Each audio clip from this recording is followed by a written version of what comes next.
Number 1, যারা মুহসিন, ভালো কাজ করেন খুঁজে খুঁজে, আল্লাহ তাদের ভালোবাসেন। যারা মুত্তাকি, যারা তাকওয়া অবলম্বন করেন, তাদেরকে আল্লাহ ভালোবাসেন। যারা ইনসাফ করেন, ন্যায়নিষ্ঠ আচরণ করেন, কারোর প্রতি অবিচার করেন, আল্লাহ তাদেরকে ভালোবাসেন। নাম্বার 4, যারা তওবা করেন, কোনো অন্যায় ভুল হয়ে গেলে আল্লাহ তাদেরকে ভালোবাসেন। নাম্বার 5, যারা উত্তম রূপে ভালো করে পবিত্রতা অর্জন করে, তাদেরকে আল্লাহ ভালোবাসেন। নাম্বার 6, যারা বিপদ আপদে ইবাদত করতে গিয়ে, গুনাহ থেকে বেঁচে থাকতে গিয়ে সবর করে, সে সবরকারীদের আল্লাহ ভালোবাসেন। নাম্বার 7, যারা আল্লাহর পরে ভরসা রাখেন, তাদেরকে আল্লাহ ভালোবাসেন। নাম্বার 8, যারা আল্লাহর রাহে জিহাদে রত হন, আল্লাহ তাআলা তাদেরকে ভালোবাসেন। আল্লাহ তাআলা আমাদের সবাইকে আল্লাহর ভালোবাসা মানুষদের কাতারে শামিল হওয়ার তৌফিক নসিব করুন, বলুন আমিন। শুধুমাত্র পক্ষের লোক যদি হয় তো উল্টাপাল্টা হলে ওইটাকে লেপসেপ দিয়ে, ওইটাকে জোড়া তালে দিয়ে ভালো করার চেষ্টা। আর যদি বিরুদ্ধের লোক হয় তাহলে ভালো জিনিসটাকেও খোঁচায় খোঁচায় খারাপ করার চেষ্টা। আছে না নাই? এগুলো করে আপনি রাজনীতি করতে পারেন, এগুলো করে আপনি ব্যক্তি স্বার্থ উদ্ধার করতে পারেন। মনে রাখবেন, কিয়ামতের ময়দানে আল্লাহর আযাবকে আপনি এড়াতে পারবেন। এই জন্য যদি মুসলমান হতে হয়, যদি মুকসিত হতে হয়, যদি আল্লাহর প্রিয় বান্দা হতে হয়, তাহলে অবিচার ছাড়তে হবে, ন্যায় বিচার আনতে হবে নিজের জীবনে, নিজের চিন্তায়, নিজের আচরণে, নিজের কথায়, নিজের কাজে। আমার কথা দিয়ে কারো প্রতি যেন অবিচার না হয়। চেষ্টা করবো তো ইনশাআল্লাহ, আমাদের মুখ দিয়ে, আমাদের জবান দিয়ে কারোর প্রতি কোনো অবিচার যেন না হয়, কোনো অবস্থাতেই না। আল্লাহ আমাকে, আপনাকে, আমাদের সবাইকে এই আমলটি করার মধ্য দিয়েও আল্লাহর প্রিয় বান্দা, যাদেরকে স্বয়ং আল্লাহ ভালোবাসেন। যত সহজে বলে ফেলছি, বিষয়টা তো সহজ না। আরে ভাই, আল্লাহকে ভালোবাসাটাই তো অনেক বড় ব্যাপার, গৌরবের ব্যাপার যে আপনি আল্লাহকে ভালোবাসেন। রাষ্ট্রের সর্বোচ্চ চেয়ারে মানুষ, তার সাথে আপনার সম্পর্ক আছে, আসা যাওয়া আছে, এইটুকুই তো আপনার গৌরবের জন্য যথেষ্ট। আর সেখানে সেই লোক নিজে আপনাকে ভালোবাসেন, এটা যদি তিনি জানায় দেন যে আমি কক্সবাজার জেলার উখিয়ার অমুক গ্রামের অমুককে আমি ভালোবাসি, পছন্দ করি, সে আমার বন্ধু, বেস্ট ফ্রেন্ড, এটা যদি রাষ্ট্রের সর্বোচ্চ ব্যক্তি বলে, পাবলিকলি ডিক্লেয়ার করে, আপনার গর্বের কোনো শেষ থাকবে? সেখানে স্বয়ং আল্লাহ রাব্বুল আলামিন, কোন রাষ্ট্রের প্রধান না, এই সকল সৃষ্টি জগতের মহান সৃষ্টিকর্তা যিনি, তিনি নিজে ঘোষণা দিয়েছেন, যাদের মধ্যে ইনসাফ আছে, যাদের মধ্যে ন্যায় বিচার আছে, যারা অন্যায় করে না, জুলুম করে না, নিজের প্রতিও না, শত্রুর প্রতিও না, অমুসলমানের প্রতিও না, কারোর প্রতি না, ন্যায় এবং ইনসাফের ক্ষেত্রে তারা এক চুলে দিক সেদিক হয় না। কে নাখোশ হলো আর কে খুশি হলো, তার দল থাকলো কি থাকলো না, তার পছন্দের লোকজন তাকে ভালোবাসলো কি বাসলো না, এসব দেখা দেখি নাই। সৎ এবং সত্য কথা সে ঠিকই বলে, ইনসাফ ঠিকই করে, জুলুম কারোর প্রতি করে না। এই মানুষকে স্বয়ং আরশের মালিক, স্বয়ং রাজাদিরাজ, সকল সৃষ্টি জগতের সৃষ্টিকর্তা মহান আল্লাহ রাব্বুল আলামিন স্বয়ং ভালোবাসেন। আল্লাহ তাআলা আমাদের সবাইকে সেই সৌভাগ্যবান মানুষদের কাতারে শামিল হওয়ার তৌফিক দান করুন। তাহলে 3টা শ্রেণী পেয়ে গেলাম। প্রথম শ্রেণী ছিল কি? মুহসিন, যারা খুঁটে খুঁটে সব ভালো কাজগুলো করে, মানুষ উপকার করে, ইহসান করে। আর দ্বিতীয় হলেন মুত্তাকি, যাদের মধ্যে আল্লাহর ভয়ের চেতনা আছে, সেজন্য সে আল্লাহর ফরজ নির্দেশ ছাড়া থাকতে পারে না, আর আল্লাহর হারামের ধারে কাছেও যায় না। আর 3 নম্বর হলেন ইনসাফকারী, মুকসিত, যাদেরকে বলেছেন আল্লাহ, আল্লাহর ভাষা যারা মুকসিত, সে ইনসাফকারী, ন্যায় নিষ্ঠ আচরণকারী, কখনো অবিচার করে না, দোস্ত হোক আর যেই হোক। আল্লাহ তাআলা আমাদের সবাইকে এদের কাতারে শামিল হওয়ার তৌফিক দান করুন। নাম্বার 4 নম্বর হলো যারা তওবা করে। যারা কি করে ভাই? তওবা করে। আল্লাহু আকবার। আমাদের সবারই জীবনে ভুল ত্রুটি হয়, হয় কি হয় না বলেন? গুনাহমুক্ত কে কে আছেন এখানে? আছেন কেউ? সবারই আমাদের গুনাহ হয়। নবী সাল্লাল্লাহু আলাইহি ওয়াসাল্লাম এই কথাই বলেছেন, কুল্লু বনি আদম খাত্তা ওয়া খায়রুল খাত্তাইনা আত-তাওয়াবুন। সকল আদম সন্তানই কম বেশি অপরাধী, আমাদের সবারই কম বেশি দোষ আছে। কিছু লোক আছে সমাজে, দেখবেন সে কোনো দোষ খুঁজে পায় না। আছে না নাই? নিজের কোনো দোষ খুঁজে পায় না। বিপদ আপদ হলে বলে কি, আমার কেন এগুলো হলো, আমি বুঝলাম না, কি অন্যায়টা করলাম, আমি কি অন্যায় করছি, উনি খুঁজে পায় না। নিজের অন্যায় খুঁজে না পাওয়াটাই তো সবচেয়ে বড় অন্যায়, ঠিক না? ঠিক। মানুষ যার পরতে পরতে ভুল হয়, এটা ভুল হয়, ওইটা ভুল হয়, মানুষ, সে মানুষ যদি নিজের ভুলের কথাই সে আঁচ করতে না পারে, এটাই তো সবচেয়ে বড় অন্যায়।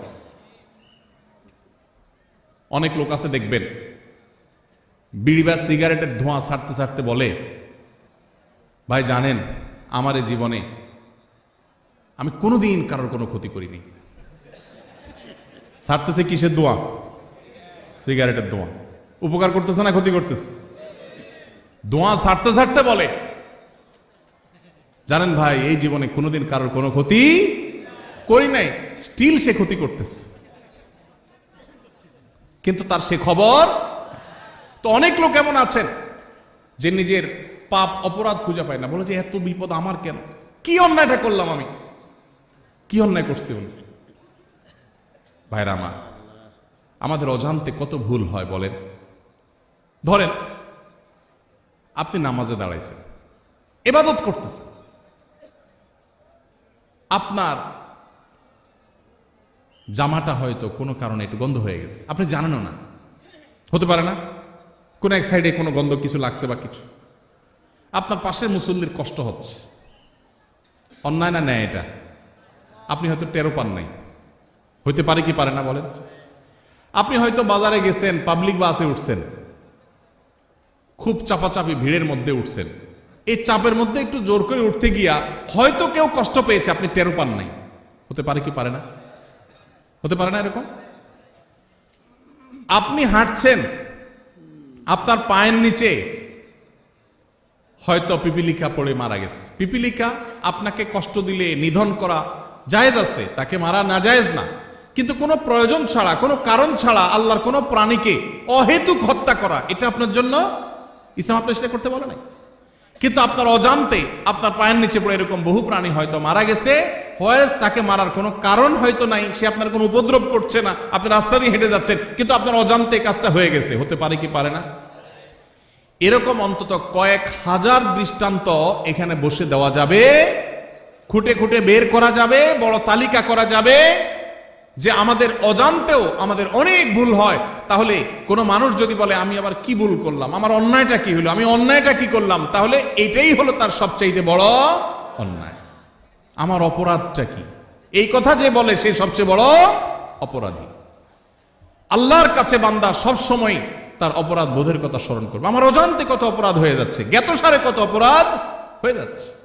এই যে আমি কথা বলছি, এই কথাটা যে মাপে হওয়া দরকার একটু বেশি মাপে হয়ে যাচ্ছে, হতে পারে এটাও একরকমের সীমা লঙ্ঘন। আপনি আপনার বাবার সামনে, মায়ের সামনে কথা বলছেন, বাবা মা নিজস্ব লোক, ঘরের লোক, সবচেয়ে আপন মানুষ, একটু জোরে বলে ফেলছেন, অন্যায় হয়ে যেতে পারে, তাদের মনে কষ্ট হতে পারে, তারা এটাকে মাইন্ডে নিতে পারেন, তাহলে এটা একটা অপরাধ হতে পারে, অথচ আপনার খবরই নেই যে আপনি অন্যায় করেছেন। এরকম অজস্র অপরাধ হয়। এজন্য ইমানদার সবসময় তওবা করবে। আমাদের প্রিয় নবী সাল্লাল্লাহু আলাইহি সাল্লামের প্রিয় একটা আমল ছিল নিয়মিত তওবা করা। আপনি মিডল ইস্টে গেলে দেখবেন আরাবিয়ানরা, বিশেষ করে সৌদি নাগরিকরা, কোনো ডাক্তারের ওয়েটিং রুমে বা কোনো পাবলিক প্লেসে, কোনো অপেক্ষার জায়গায় তারা এরকম লিখে রাখে, ইমলা আওকাতাল ইন্তেজার বিল ইস্তিগফার, অর্থাৎ ওয়েটিং এর সময়টাকে আল্লাহর কাছে ইস্তিগফার করে কাটান। ভাইরা আমার, এই জন্য নবী সাল্লাল্লাহু আলাইহি সাল্লাম নিয়মিত প্রতিদিন ইস্তিগফার করতেন, কমপক্ষে 70 বার, সম্ভব হলে আরো বেশি সংখ্যক বার আমরা ইস্তিগফার করার চেষ্টা করব। আল্লাহ আমাদের সবাইকে তৌফিক দান করুন।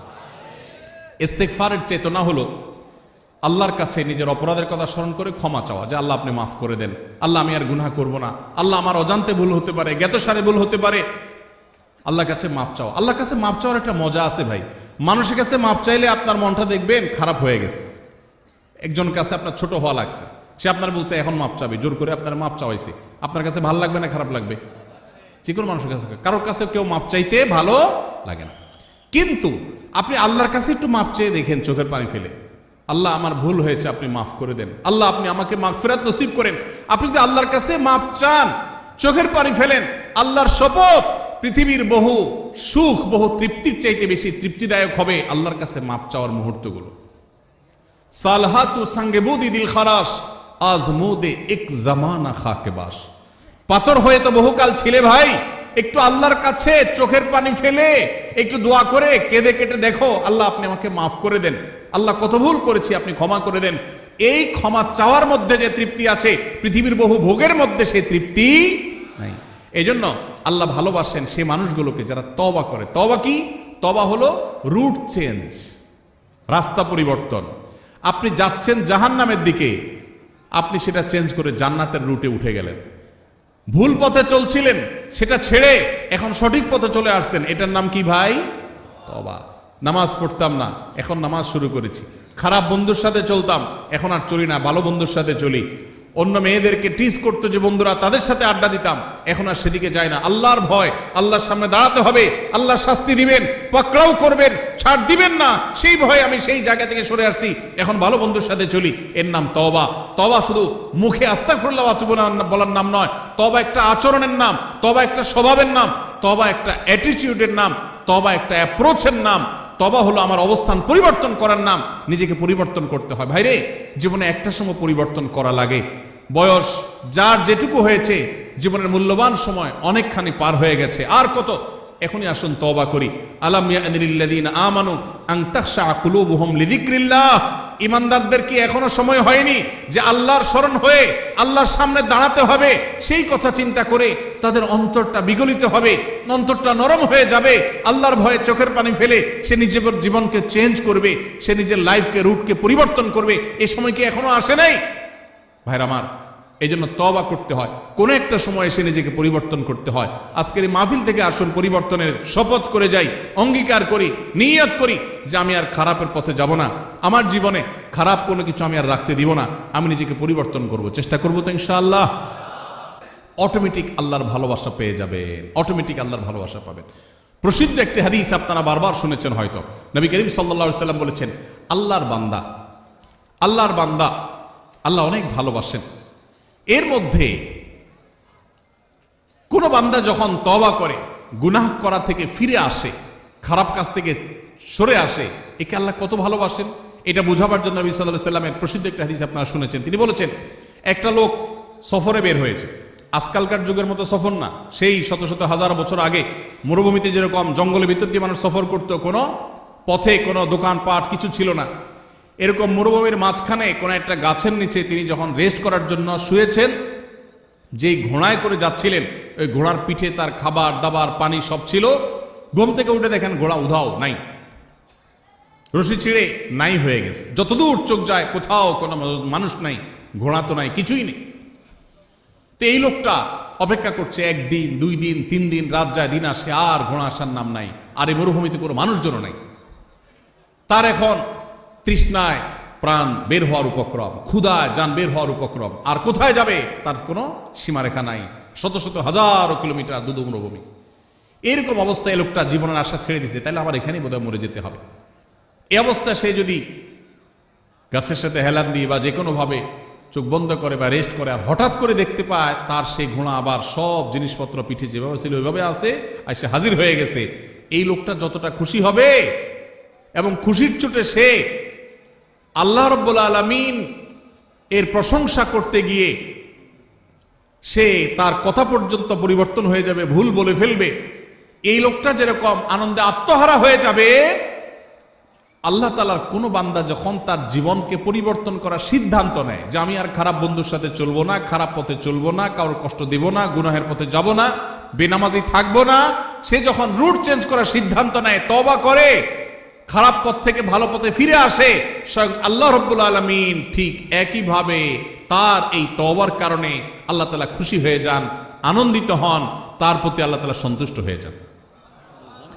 আর এই কথাটাকে আল্লাহ রাব্বুল আলামিন কোরআনে হাকিমের একাধিক জায়গায় আল্লাহ তাআলা ব্যক্ত করেছেন। সূরা বাকারা 222 নম্বর আয়াতে আল্লাহ রাব্বুল আলামিন বলেছেন, ইন্নাল্লাহা ইউহিব্বুত তাওয়াবিন ওয়া ইউহিব্বুল মুতাতাহহিরিন।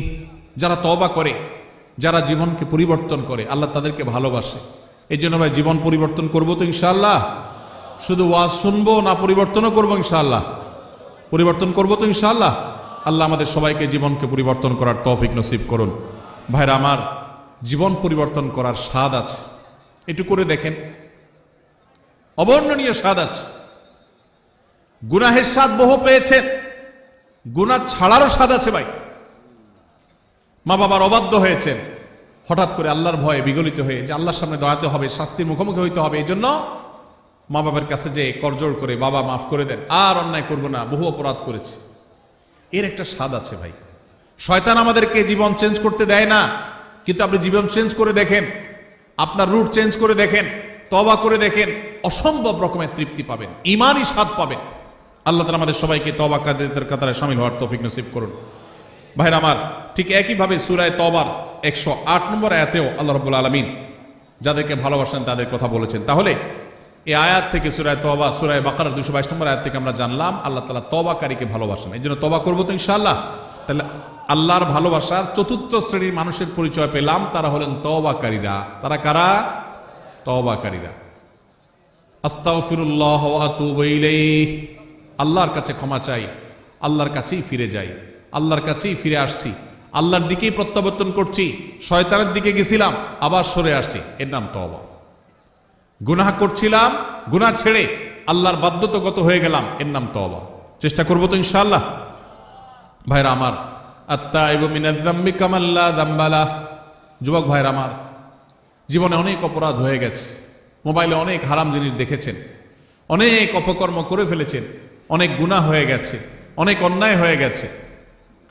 সুসংবাদ হলো, যদি তওবা করার ডিসিশন নেন, সিদ্ধান্ত নেন যে না আমি জীবনকে পরিবর্তন করব, আল্লাহ রাব্বুল আলামিন এত দয়ালু, এত মায়ালু, এত আরহামুর রাহিমিন যে বান্দা যদি তওবা করার সিদ্ধান্ত গ্রহণ করে, আপনার আমার মালিকের ঘোষণা আছে। নবী সাল্লাল্লাহু আলাইহি ওয়াসাল্লাম বলেছেন, আত্তাইবু মিনাজ যামবি কামান লা যামবা লাহ। কেউ যদি পাপাচার করার পর ফিরে আসে, তওবা করে, জীবন পরিবর্তন করার সংকল্প করে, সিদ্ধান্ত নেয়, কামান লা যামবা লাহ, তার আগের পাপগুলো আল্লাহ তাআলা এমন ভাবে মাফ করে দেন যেন তার আমল নামাতে, প্রোফাইলে কিছুই ছিল না, সব ক্লিন, পরিষ্কার হয়ে যায়, পুরা ডিলেট হয়ে যায়, রিসেট হয়ে যায়। আল্লাহ তাআলা তার সমস্ত গুনাহ মাফ করে দেন যদি সে সমস্ত গুনাহ থেকে তওবা করতে পারে। তওবা করবো তো ইনশাআল্লাহ। ভাইরে, যেদিন নাকের ডগার নিঃশ্বাস শেষ হয়ে যাবে, চোখের সামনে জাহান্নাম দেখা যাবে, সেদিন তওবার জিগির তুলবেন, অনন্তকাল তওবা করবেন, 2 পয়সার লাভ হবে না। এখনো নিঃশ্বাস আছে নাকের ডগায়, এখনো শ্বাস প্রশ্বাস প্রবাহিত হয়। অতএব এখনই সময় তওবা করার, এখনই সময় তওবা করার। তওবার জন্য কোনো বয়সের প্রয়োজন হয় না। আমরা মনে করি বুড়া বয়সে তওবা করতে হয়, না ভাই, যৌবন বয়সেই তওবা করতে হয়। আল্লাহ আমাদেরকে আল্লাহর তওবাকারী বান্দাদের কাতারে শামিল হওয়ার তৌফিক দান করুন। তাহলে 4 নম্বর, যাদেরকে আল্লাহ ভালোবাসেন তারা হলেন কারা? তওবাকারীরা। নাম্বার 5, উত্তম রূপে পবিত্রতা অর্জনকারী। এদেরকে আল্লাহ তাআলা ভালোবাসেন, যারা খুব ভালোভাবে পবিত্রতা অর্জন করে। ভালোভাবে পবিত্রতা অর্জন করা বলতে, আপনি যখন অজু করবেন, অজুটা সুন্দর করে করবেন। অজু সুন্দর করে করার মানে এই না যে পানি 3 বালতি খরচ করা।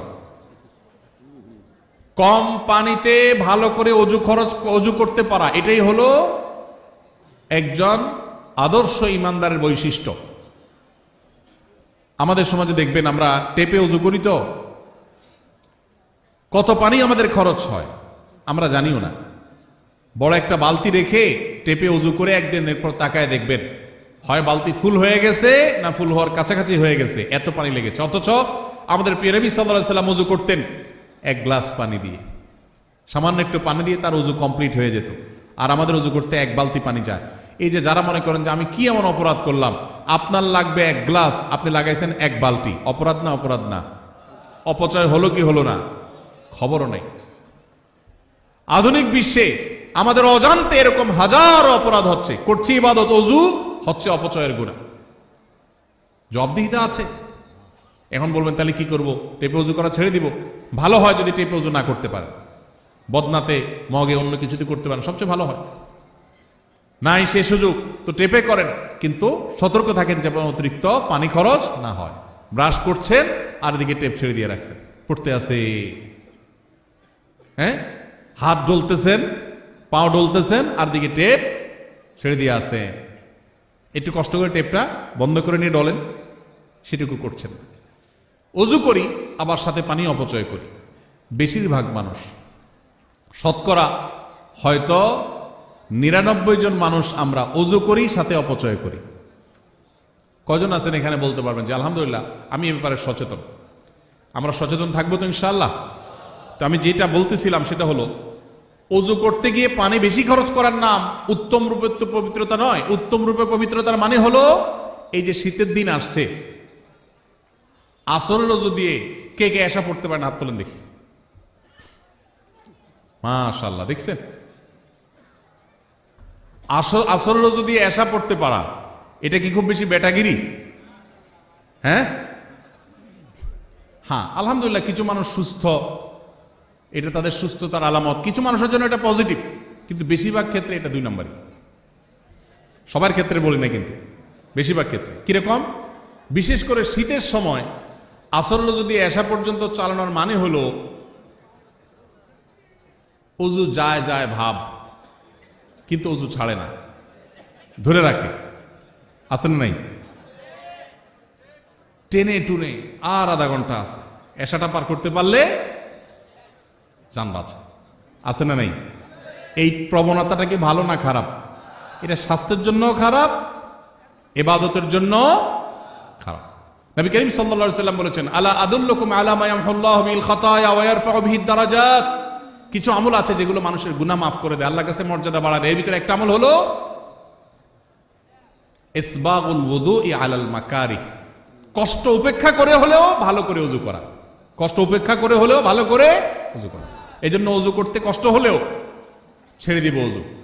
আপনার বাথরুমের বেগ আছে, বায়ুর বেগ আছে, পেশাবের বেগ আছে, কষ্ট করে আটকে রাখছেন, নামাজ পড়তেছেন, এটা নামাজ না, এটা ভালো করে নামাজ পড়া হলো না, ছেড়ে দেন ওযু। ফ্রেশ ওযু করলে মরে যাবেন নাকি? একটু কষ্ট হবে ঠান্ডাতে, কি সমস্যা? কিন্তু ফ্রেশ মোডে ইবাদত করবেন, ওইটার সওয়াব বেশি হবে। আর পেশাবের বেগ আছে, মন হলো টয়লেটের দিকে, আর এদিকে আপনি নামাজ পড়তেছেন, এই নামাজ কখনো ভালো নামাজ হতে পারে না। আজ আমরা এমন 8 সৌভাগ্যবান মানুষের কথা শুনবো, যেই সৌভাগ্যবান মানুষগুলোকে আল্লাহ তাআলা ভালোবাসেন বলে কোরআনে জানিয়ে দিয়েছেন, ঘোষণা দিয়ে দিয়েছেন। এবং আমরা প্রতিটি পয়েন্ট যখন শুনবো, চেষ্টা করব ওই পয়েন্টটি আমার মধ্যে যেন চলে আসে, আমি যেন সে 8 শ্রেণীর 8 প্রকার গুণ যেন আমার মধ্যে চলে আসে, 8 শ্রেণীর মধ্যে যেন আমি পড়ে যাই, সে চেষ্টা আমরা করব। আল্লাহ তাআলা আমাকে, আপনাকে, আমাদের সবাইকে আল্লাহর প্রিয় পাত্র, আল্লাহর ভালোবাসার বান্দা হওয়ার তৌফিক নসিব করুন। ভাইরা আমার, যেখানে আল্লাহকে ভালোবাসাটাই বিরাট গৌরবের ব্যাপার, সেখানে স্বয়ং আল্লাহ ভালোবাসবেন, কত বিশাল ব্যাপার। আমরা যে 8 শ্রেণী মানুষের কথা বলবো, এগুলো আমরা বিভিন্ন সময়, বিভিন্ন বক্তব্যে, বিভিন্ন কোরআনের আয়াতে, বিভিন্ন হাদিসে আমরা শুনেছি, পড়েছি, কিন্তু হয়তো এইভাবে রিয়েলাইজ করার সুযোগ অনেকের হয়নি যে আল্লাহ রাব্বুল আলামিন এই বিশেষ গুণ, বিশেষ বৈশিষ্ট্যধারী মানুষদেরকে ভালোবাসেন। তো আমরা সেগুলো জানবো ইনশাআল্লাহ। আল্লাহ তাআলা কোরআনে কারীমে বলেছেন, ওয়াল্লাযীনা আমানু আশাদ্দু হুব্বাল লিল্লাহ। যারা ঈমানদার, যারা আল্লাহর প্রতি ঈমান এনেছেন, আখিরাতের প্রতি ঈমান এনেছেন, সে মুমিন বান্দারা, তারা আল্লাহকে সবচেয়ে প্রকটভাবে, সবচেয়ে শক্তভাবে, সবচেয়ে প্রগাঢ়ভাবে, সবচেয়ে বলিষ্ঠভাবে আল্লাহ রাব্বুল আলামিনকে ঈমানদারেরা ভালোবাসে। এটা আমাদের ঈমানদারদের ভালোবাসা। আমাদের ভালোবাসা সবচেয়ে প্রকট হবে, সবচেয়ে প্রগাঢ় হবে, সবচেয়ে বেশি ভালোবাসা হবে কার জন্য? কেন আল্লাহর জন্য ভালোবাসা হবে? কারণ ভালোবাসার যে সূত্র, কারোর গুণে মুগ্ধ হয়ে, কারোর অবদানে তুষ্ট হয়ে, তৃপ্ত হয়ে আমরা তাকে ভালোবাসি। সকল গুণের সৃষ্টিকর্তাকে আল্লাহ রাব্বুল আলামিন। যদি কারোর গুণে, কোনো ব্যক্তি বা বস্তুর গুণে আমাকে মুগ্ধ করে এবং তাকে ভালোবাসতে বাধ্য করে, তাহলে ওই ব্যক্তি বা বস্তুর গুণের সৃষ্টিকর্তা, যিনি এই গুণকে সৃষ্টি করেছেন, এই গুণ তার সৃষ্টি না হলে ওই ব্যক্তি বা বস্তুর মধ্যে আসতোই না। তাহলে সেই আল্লাহকে ভালোবাসা, এটা আমাদের বিবেকের দাবি, এটা আমাদের যুক্তি এবং ঈমানের দাবি কত বেশি হওয়ার কথা। ঠিক একইভাবে আমার প্রতি কারোর অবদান আছে, কেউ আমার উপকার করেছেন, অর্থ দিয়ে, কড়ি দিয়ে, পয়সা দিয়ে, কোনোভাবে আমার উপকার করেছেন, সেজন্য আমি তাকে ভালোবাসি। যিনি আমার উপকার করেছেন, তিনি নিজে উপকার করার ক্ষমতা সংরক্ষণ করেন না, আল্লাহ তাআলা তাকে উপকার করার ক্ষমতা দিয়েছেন, সামর্থ্য দিয়েছেন, তৌফিক দিয়েছেন, মানসিকতা দিয়েছেন, তাই তিনি করতে পেরেছেন। তাহলে যে আল্লাহর দান না হলে তিনি উপকারটাই করতে পারতেন না, তাহলে আমি কারোর দ্বারা উপকৃত হয়ে তাকে যদি ভালোবাসি, তাহলে যে আল্লাহর দানে এই উপকারটা আমি পাওয়ার সুযোগ পেয়েছি তাকে ভালোবাসা আমার ঈমানের কত বেশি দাবি হতে পারে ভাইরা আমার। অথচ আল্লাহকে ভালোবাসা এটা সাধারণত আমাদের মধ্যে আমরা সেভাবে অনুভব করি না। এমনকি আমরা অনেকে হয়তো জানিও না যে আল্লাহকেও ভালোবাসা যায়। অনেক মুসলমান আছে যে আল্লাহর প্রতি ঈমান আনি, আখিরাতের প্রতি ঈমান এনেছি, ঈমানের সব পিলারগুলোর উপর ঈমান এনেছি, কিন্তু আমি জানি না যে আমার ভালোবাসার সবচেয়ে বেশি হকদার আল্লাহ, সবচেয়ে বেশি হকদার আল্লাহ। এটা জানা তো দূরের কথা, আল্লাহ রাব্বুল আলামিনকেও যে ভালোবাসা যায় বা ভালোবাসা উচিত, এই সেন্সটুকু পর্যন্ত আমাদের অনেক মুসলমানদের মধ্যে নাই। ভাইরা আমার, ভালোবাসার যত কারণ থাকতে পারে তার সব কারণ, এই সবগুলো যার কারণে বা যার সৃষ্টি হিসেবে, সেগুলোর কারণে আল্লাহ রাব্বুল আলামিনের প্রতি ভালোবাসা এটা ঈমানের দাবি। কারোর মধ্যে যদি আল্লাহর প্রতি ভালোবাসা কম থাকে তাহলে বুঝতে হবে তার ঈমান দুর্বল, আর কারোর যদি আল্লাহর ভালোবাসা তার মধ্যে বেশি থাকে বুঝতে হবে তার ঈমান শক্তিশালী। আল্লাহর প্রতি আমাদের ভালোবাসা আছে কিনা এটা বোঝার উপায় কি, বা এটা সৃষ্টি করার উপায় কি, সে বিষয়ে আলোচনা করা আজকে আমাদের উদ্দেশ্য না, সেটা ভিন্ন টপিক। আমি শুধু মূল বিষয়টা পারলাম যে ঈমানদার হিসাবে আমরা আমাদের মাকে ভালোবাসি, আমরা আমাদের বাবাকে ভালোবাসি, আমরা আমাদের স্বামীরা স্ত্রীদের, স্ত্রীরা স্বামীদেরকে, বাবা সন্তানকে, সন্তান বাবাকে, ভাই বোন পরস্পরকে আমরা একে অন্যকে ভালোবাসি। এই যে আমরা একে অন্যকে ভালোবাসি, আমাদের ভালোবাসার গণ্ডি, আমাদের ভালোবাসার সীমানার মধ্যে সর্বাগ্রে থাকতে হবে আমাদের রব আল্লাহ রাব্বুল আলামিন। কারণ মা বাবা না হলে আমি দুনিয়াতে আসতাম না, আর আল্লাহ রাব্বুল আলামিন মা বাবাকে সৃষ্টি না করলে, তৌফিক না দিলে আমার দুনিয়াতে আসার কথা মা বাবাও চিন্তা করতেন না। এই জন্য ভাই, আল্লাহ তাআলাকে আমাদের ভালোবাসতে হবে। আল্লাহর প্রতি ভালোবাসা এটা যখন আল্লাহর নেয়ামত সম্পর্কে আমরা জানবো, আল্লাহর দান অনুদানগুলোর কথা, আল্লাহর নেয়ামত রাজির কথা যখন আমরা গবেষণা করব, ভাববো, স্বয়ংক্রিয়ভাবে আল্লাহর ভালোবাসা আমাদের মধ্যে চলে আসবে। আল্লাহ তাআলা আমাদেরকে আল্লাহর ভালোবাসা অন্তরের অন্তঃস্থলে সুগভীরভাবে স্থাপন করার তৌফিক নসিব করুন। ভাইরা আমার, আল্লাহ রাব্বুল আলামিন তাকে যেখানে আমাদের ভালোবাসা কর্তব্য, সেখানে আল্লাহ তাআলা তার কিছু প্রিয় বান্দাদেরকে স্বয়ং ভালোবাসেন। আপনার সাথে কোনো পাওয়ারফুল ব্যক্তির সাথে পরিচয় আছে, এটাই যেখানে আপনার জন্য গৌরবের ব্যাপার, সেখানে সে পাওয়ারফুল ব্যক্তি যদি আপনাকে ভালোবাসেন, আপনাকে পছন্দ করেন, স্নেহ করেন, তাহলে সেটা আপনার জন্য কত বড় গৌরবের ব্যাপার হতে পারে। আমরা কোনো প্রভাবশালী ব্যক্তির সাথে আমাদের সম্পর্ক থাকলে, পরিচয় থাকলে আমরা গল্প দিতে পছন্দ করি, ঠিক না বে ঠিক? আছে না নাই? অমুক খালাতো ভাই, অমুক তালতো ভাই, অমুক ব্যয়, এসব গল্প দিতে আমাদের ভালো লাগে, কারণ লোকটা অনেক প্রভাবশালী। আর যদি স্বয়ং ওই লোকটাই বলে যে আমি অমুককে ভালোবাসি, আমার খুব পছন্দের, তাকে আমি অনেক লাইক করি, তাহলে এটা কত বড় গৌরবের বিষয় হতে পারে। আল্লাহ রাব্বুল আলামিন কোরআনে হাকিমে এইরকম ভালোবাসার, আল্লাহর পছন্দের মানুষগুলোর কথা বলেছে। আল্লাহর পছন্দের মানুষের তালিকায় আসার জন্য সর্বাগ্রে যে বিষয়টি থাকতে হবে তা হলো ঈমান। ঈমান না থাকলে কখনো আল্লাহর প্রিয় পাত্র হওয়ার সুযোগ নেই। ঈমানদারদের মধ্যে যে ৮ শ্রেণী মানুষকে আল্লাহ তাআলা ভালোবাসেন বলে কোরআনে জানিয়েছেন, তার মধ্যে থেকে সর্বপ্রথম এবং প্রধান শ্রেণী হলেন ওই মানুষগুলো যারা মুহসিন। যারা কি? মুহসিন। মুহসিন শব্দের অর্থ হলো যারা সৎকর্ম করে, ভালো কাজ করে, অন্যের প্রতি অনুগ্রহ করে, ইহসান করে, খুঁটে খুঁটে কোথায় ভালো কাজ আছে সে সেখানে চলে যায়, কোন কাজটা ভালো সে সেই কাজটা করে, কারোর প্রতি অনুগ্রহ করার সুযোগ আসলে সে সেই সুযোগ হাতছাড়া করে না। এই লোকটাকে বলে মুহসিন।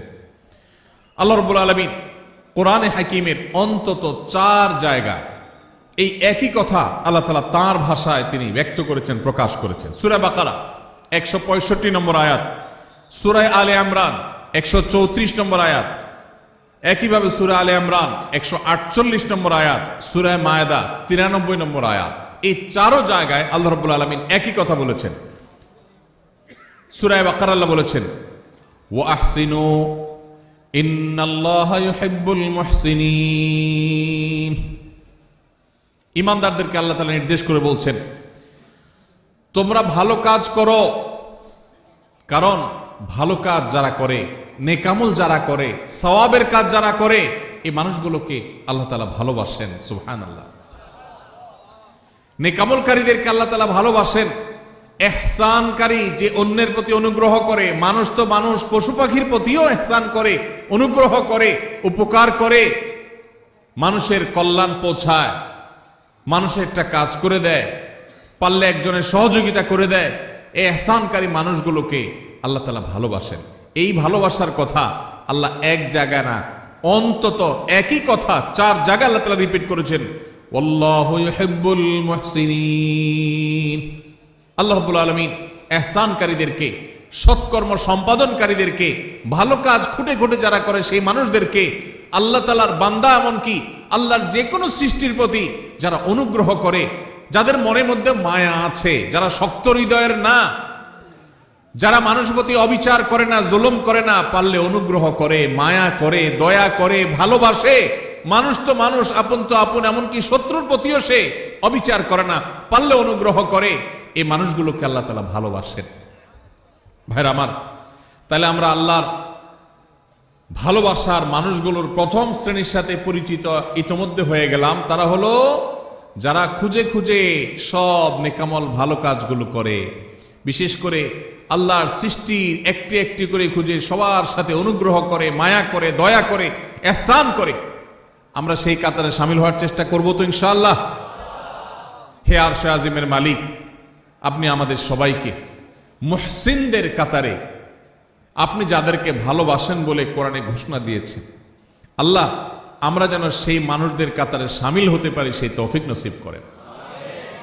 আজকের এই মাহফিল থেকে আমরা ভাই নিয়ত করে নেই, যখনই কোনো ভালো কথা শুনবো সবার আগে আমল করব। যখনই কোনো ভালো কথা জানবো সবার আগে সেটা বাস্তবায়ন করব। যখনই কারোর প্রতি উপকার করার, ইহসান করার, কারোর কল্যাণ পৌঁছানোর, কারোর সেবা করার, কারোর একটা সহযোগিতা করার সুযোগ পাবো, সবার আগে সেটা আমি ধরবো, হাতছাড়া করব না, চেষ্টা করবো তো ইনশাআল্লাহ।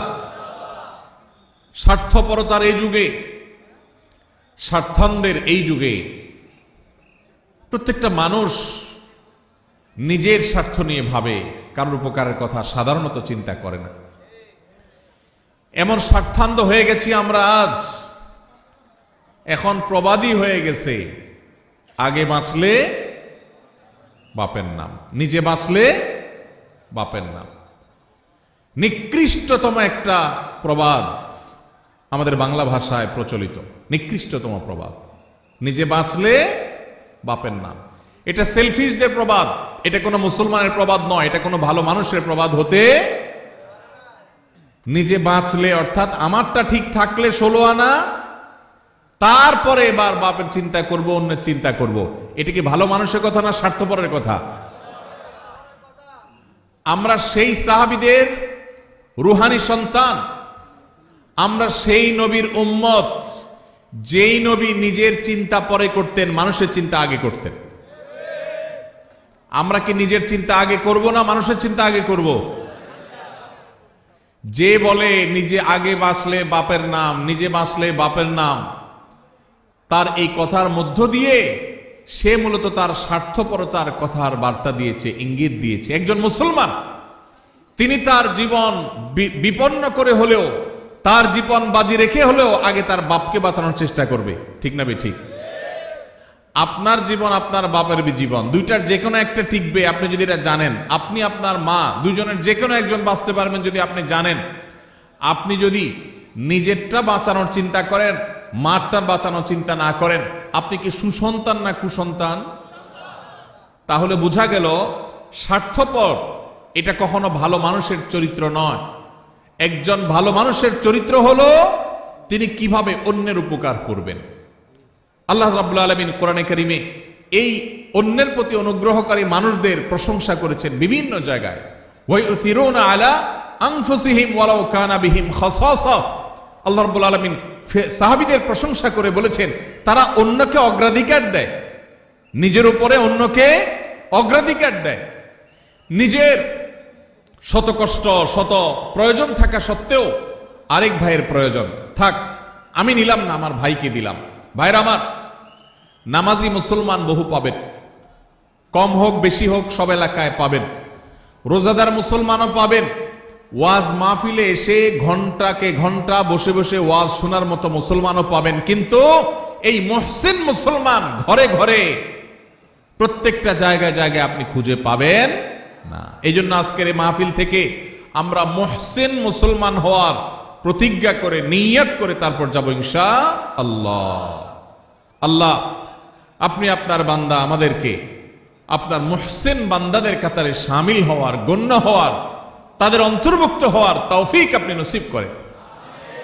ভাইরা আমার, নিজের চিন্তা যারা শুধু করে, যারা স্বার্থপর হয় তারা সুখী হয়, আর যারা অন্যের চিন্তা বেশি করে নিজের চাইতে এরা ডাবল সুখী হয়। কিভাবে ডাবল সুখী? আপনি শুধু নিজের চিন্তা করলে আপনি সুখী হবেন, ঠিক আছে। আপনি যদি নিজের চিন্তা বাদ দিয়ে বা নিজের চিন্তাকে অগ্রাধিকার না দিয়ে আরেকজনকে আপনি অগ্রসর করে দেন, আরেকজনের চিন্তা করেন যে আমি একটু কষ্ট করি, আরেকজনকে সুযোগ দিই, এইটা যদি আপনি চিন্তা করেন, মানুষের মুখে হাসি ফুটানোর যে আনন্দ, মানুষের উপকার করার যে আনন্দ, এই আনন্দ নিজে ভোগ করার মধ্যে কখনো নিহিত নেই। আমাদের এই প্রিয় স্বদেশ, এই প্রিয় বাংলাদেশকে যদি আমাদের গড়ে তুলতে হয় সত্যিকারের স্বপ্নের বাংলাদেশ হিসাবে, তাহলে আমাদের প্রত্যেককে এই মুহসিনদের কাতারে শামিল হতে হবে। স্বার্থপর মানুষ দিয়ে একটা সুন্দর দেশ কখনো গড়া যেতে পারে। আল্লাহ তাআলা আমাদের সবাইকে আমাদের নিজের স্বার্থের চাইতে আমাদের অন্য যে কোনো ভাই, যে কোনো মানুষ, যে কোনো মুসলমান, আল্লাহ যে কোনো সৃষ্টিকে অগ্রাধিকার দেওয়ার, অন্যের প্রতি অনুগ্রহ করার, খুঁটে খুঁটে খুঁজে খুঁজে মানুষ উপকার করার তৌফিক আল্লাহ তাআলা আমাদের সবাইকে দান করুন। ভাইরা আমার, ইহসান এর সংজ্ঞা বা এর পরিচয় শুরুতেই বলেছিলাম যে ইহসান হলো আপনি মানুষ উপকার করলেন, কোনো নেকামল করলেন, নামাজ পড়লেন, এটা ইহসান, রোজা রাখলেন, এটা ইহসান। আর ইহসানের সর্বোচ্চ স্তর কি? নবী করিম সাল্লাল্লাহু আলাইহি সাল্লাম হাদিসে জিবরিল, ঐতিহাসিক হাদিস, যে হাদিসে জিবরিল আলাইহিস সালামের মাধ্যমে আমাদেরকে দ্বীন শেখানো হয়েছে, সেই হাদিসে নবী করিম সাল্লাল্লাহু আলাইহি ওয়াসাল্লাম শিক্ষা দিয়েছেন কি? ইহসান হলো আনতা আবুদাল্লাহা কাআন্নাকা তারা ফাইন লাম তাকুন তারাহু ফাইন্নাহু ইয়ারাক। আপনি যখন ইবাদত করবেন, নামাজ পড়বেন, আপনার স্মরণ আসবে যে আমি নামাজে দাঁড়িয়েছি, আমি আল্লাহকে দেখছি,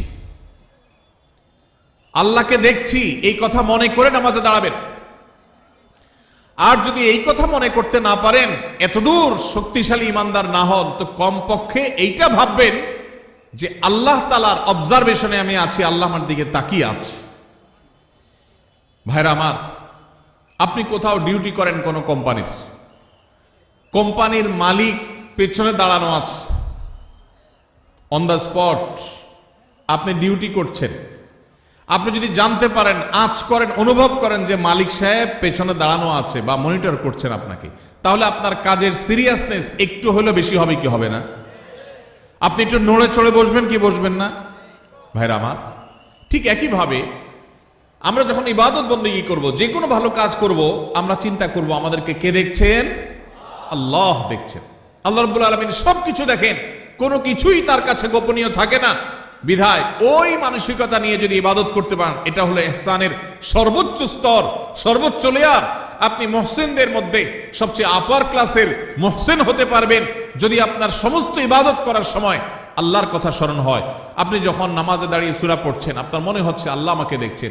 এই যে ওয়াজ মাহফিলে বসে আপনি কোরআন এবং হাদিসের কথা শুনছেন, একটি ভালো কাজে এসেছেন, এখনো আপনার মনে হবে যে আমার আল্লাহ দেখছেন যে বান্দা আমার কোরআন হাদিসের কথা শুনছেন, অতএব আমার মনের মধ্যে যেন বাজে চিন্তা না আসে, আমার নিয়তের মধ্যে যেন ভেজাল না ঢুকে, আমি যেন ভুল কিছু না করি। আল্লাহ তাআলা আমাদের সবাইকে এইভাবে আমাদের সমস্ত আমলগুলোকে ইহসানের সর্বোচ্চ স্তর দিয়ে সাজিয়ে মুহসিনদের সবচেয়ে আপার ক্লাসে পৌঁছার তৌফিক নসিব করুন। তাহলে প্রথম প্রকার মানুষ পেয়ে গেলাম যাদেরকে আল্লাহ রাব্বুল আলামিন ভালোবাসেন, তারা হলেন মুহসিন। আল্লাহ রাব্বুল আলামিনের নির্দেশ পালন করতে গিয়ে সকল ভালো কাজে তাদেরকে পাবেন। সব সমাজে এরকম কিছু মানুষ কম হোক বেশি হোক পাবেন যে খুঁজে খুঁজে দেখবেন যে সব ভালো কাজ করে। মসজিদে সবার আগে, বন্যা হয়েছে ত্রাণ নিয়ে সবার আগে, কেউ বিপদে পড়ছে সবার আগে, রমজানের রোজা সবার আগে, তারাবিতে সবার আগে, যে কোনো ভালো কাজে সবার আগে পাবেন। এরকম মুহসিন মানুষদের মধ্যে আমরা শামিল হতে চাইব। আল্লাহ আমাদের সবাইকে তৌফিক নসিব করুন।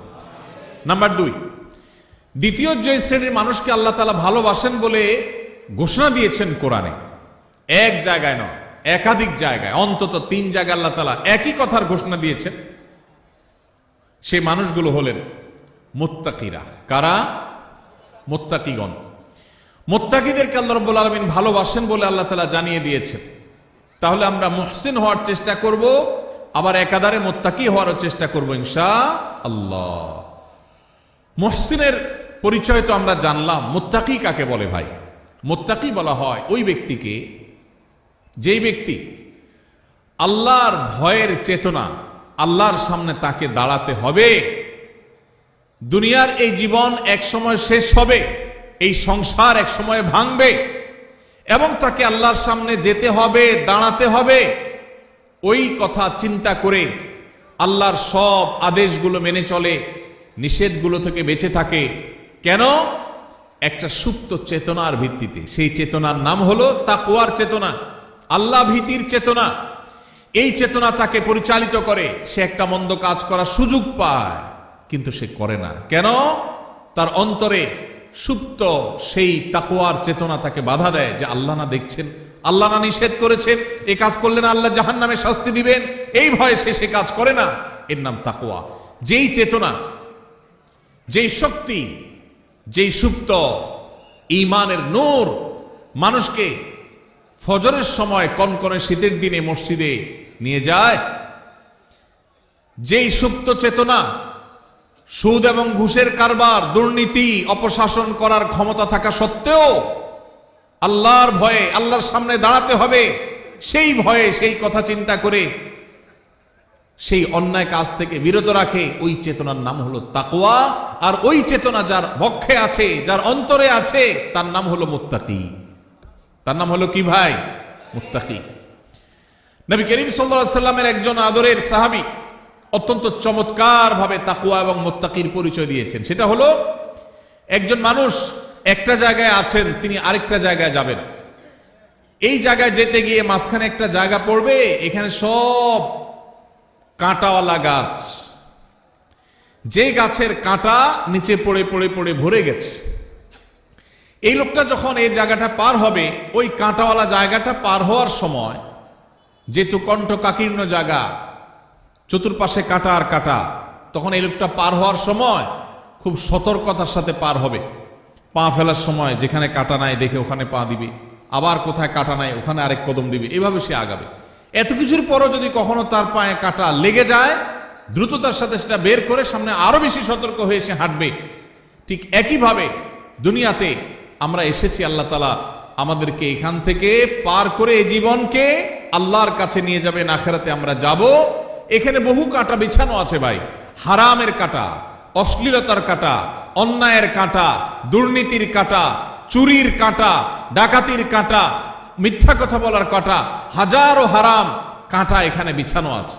ঈমানদার এই কাঁটাগুলো থেকে বাছাই করে করে তিনি পা ফেলবেন। যেখানে মিথ্যা নাই সেখানে আছেন, যেখানে চুরি নাই সেখানে আছেন, যেখানে ডাকাতি নাই সেখানে আছেন, এভাবে করে করে তিনি জীবন পার করবেন।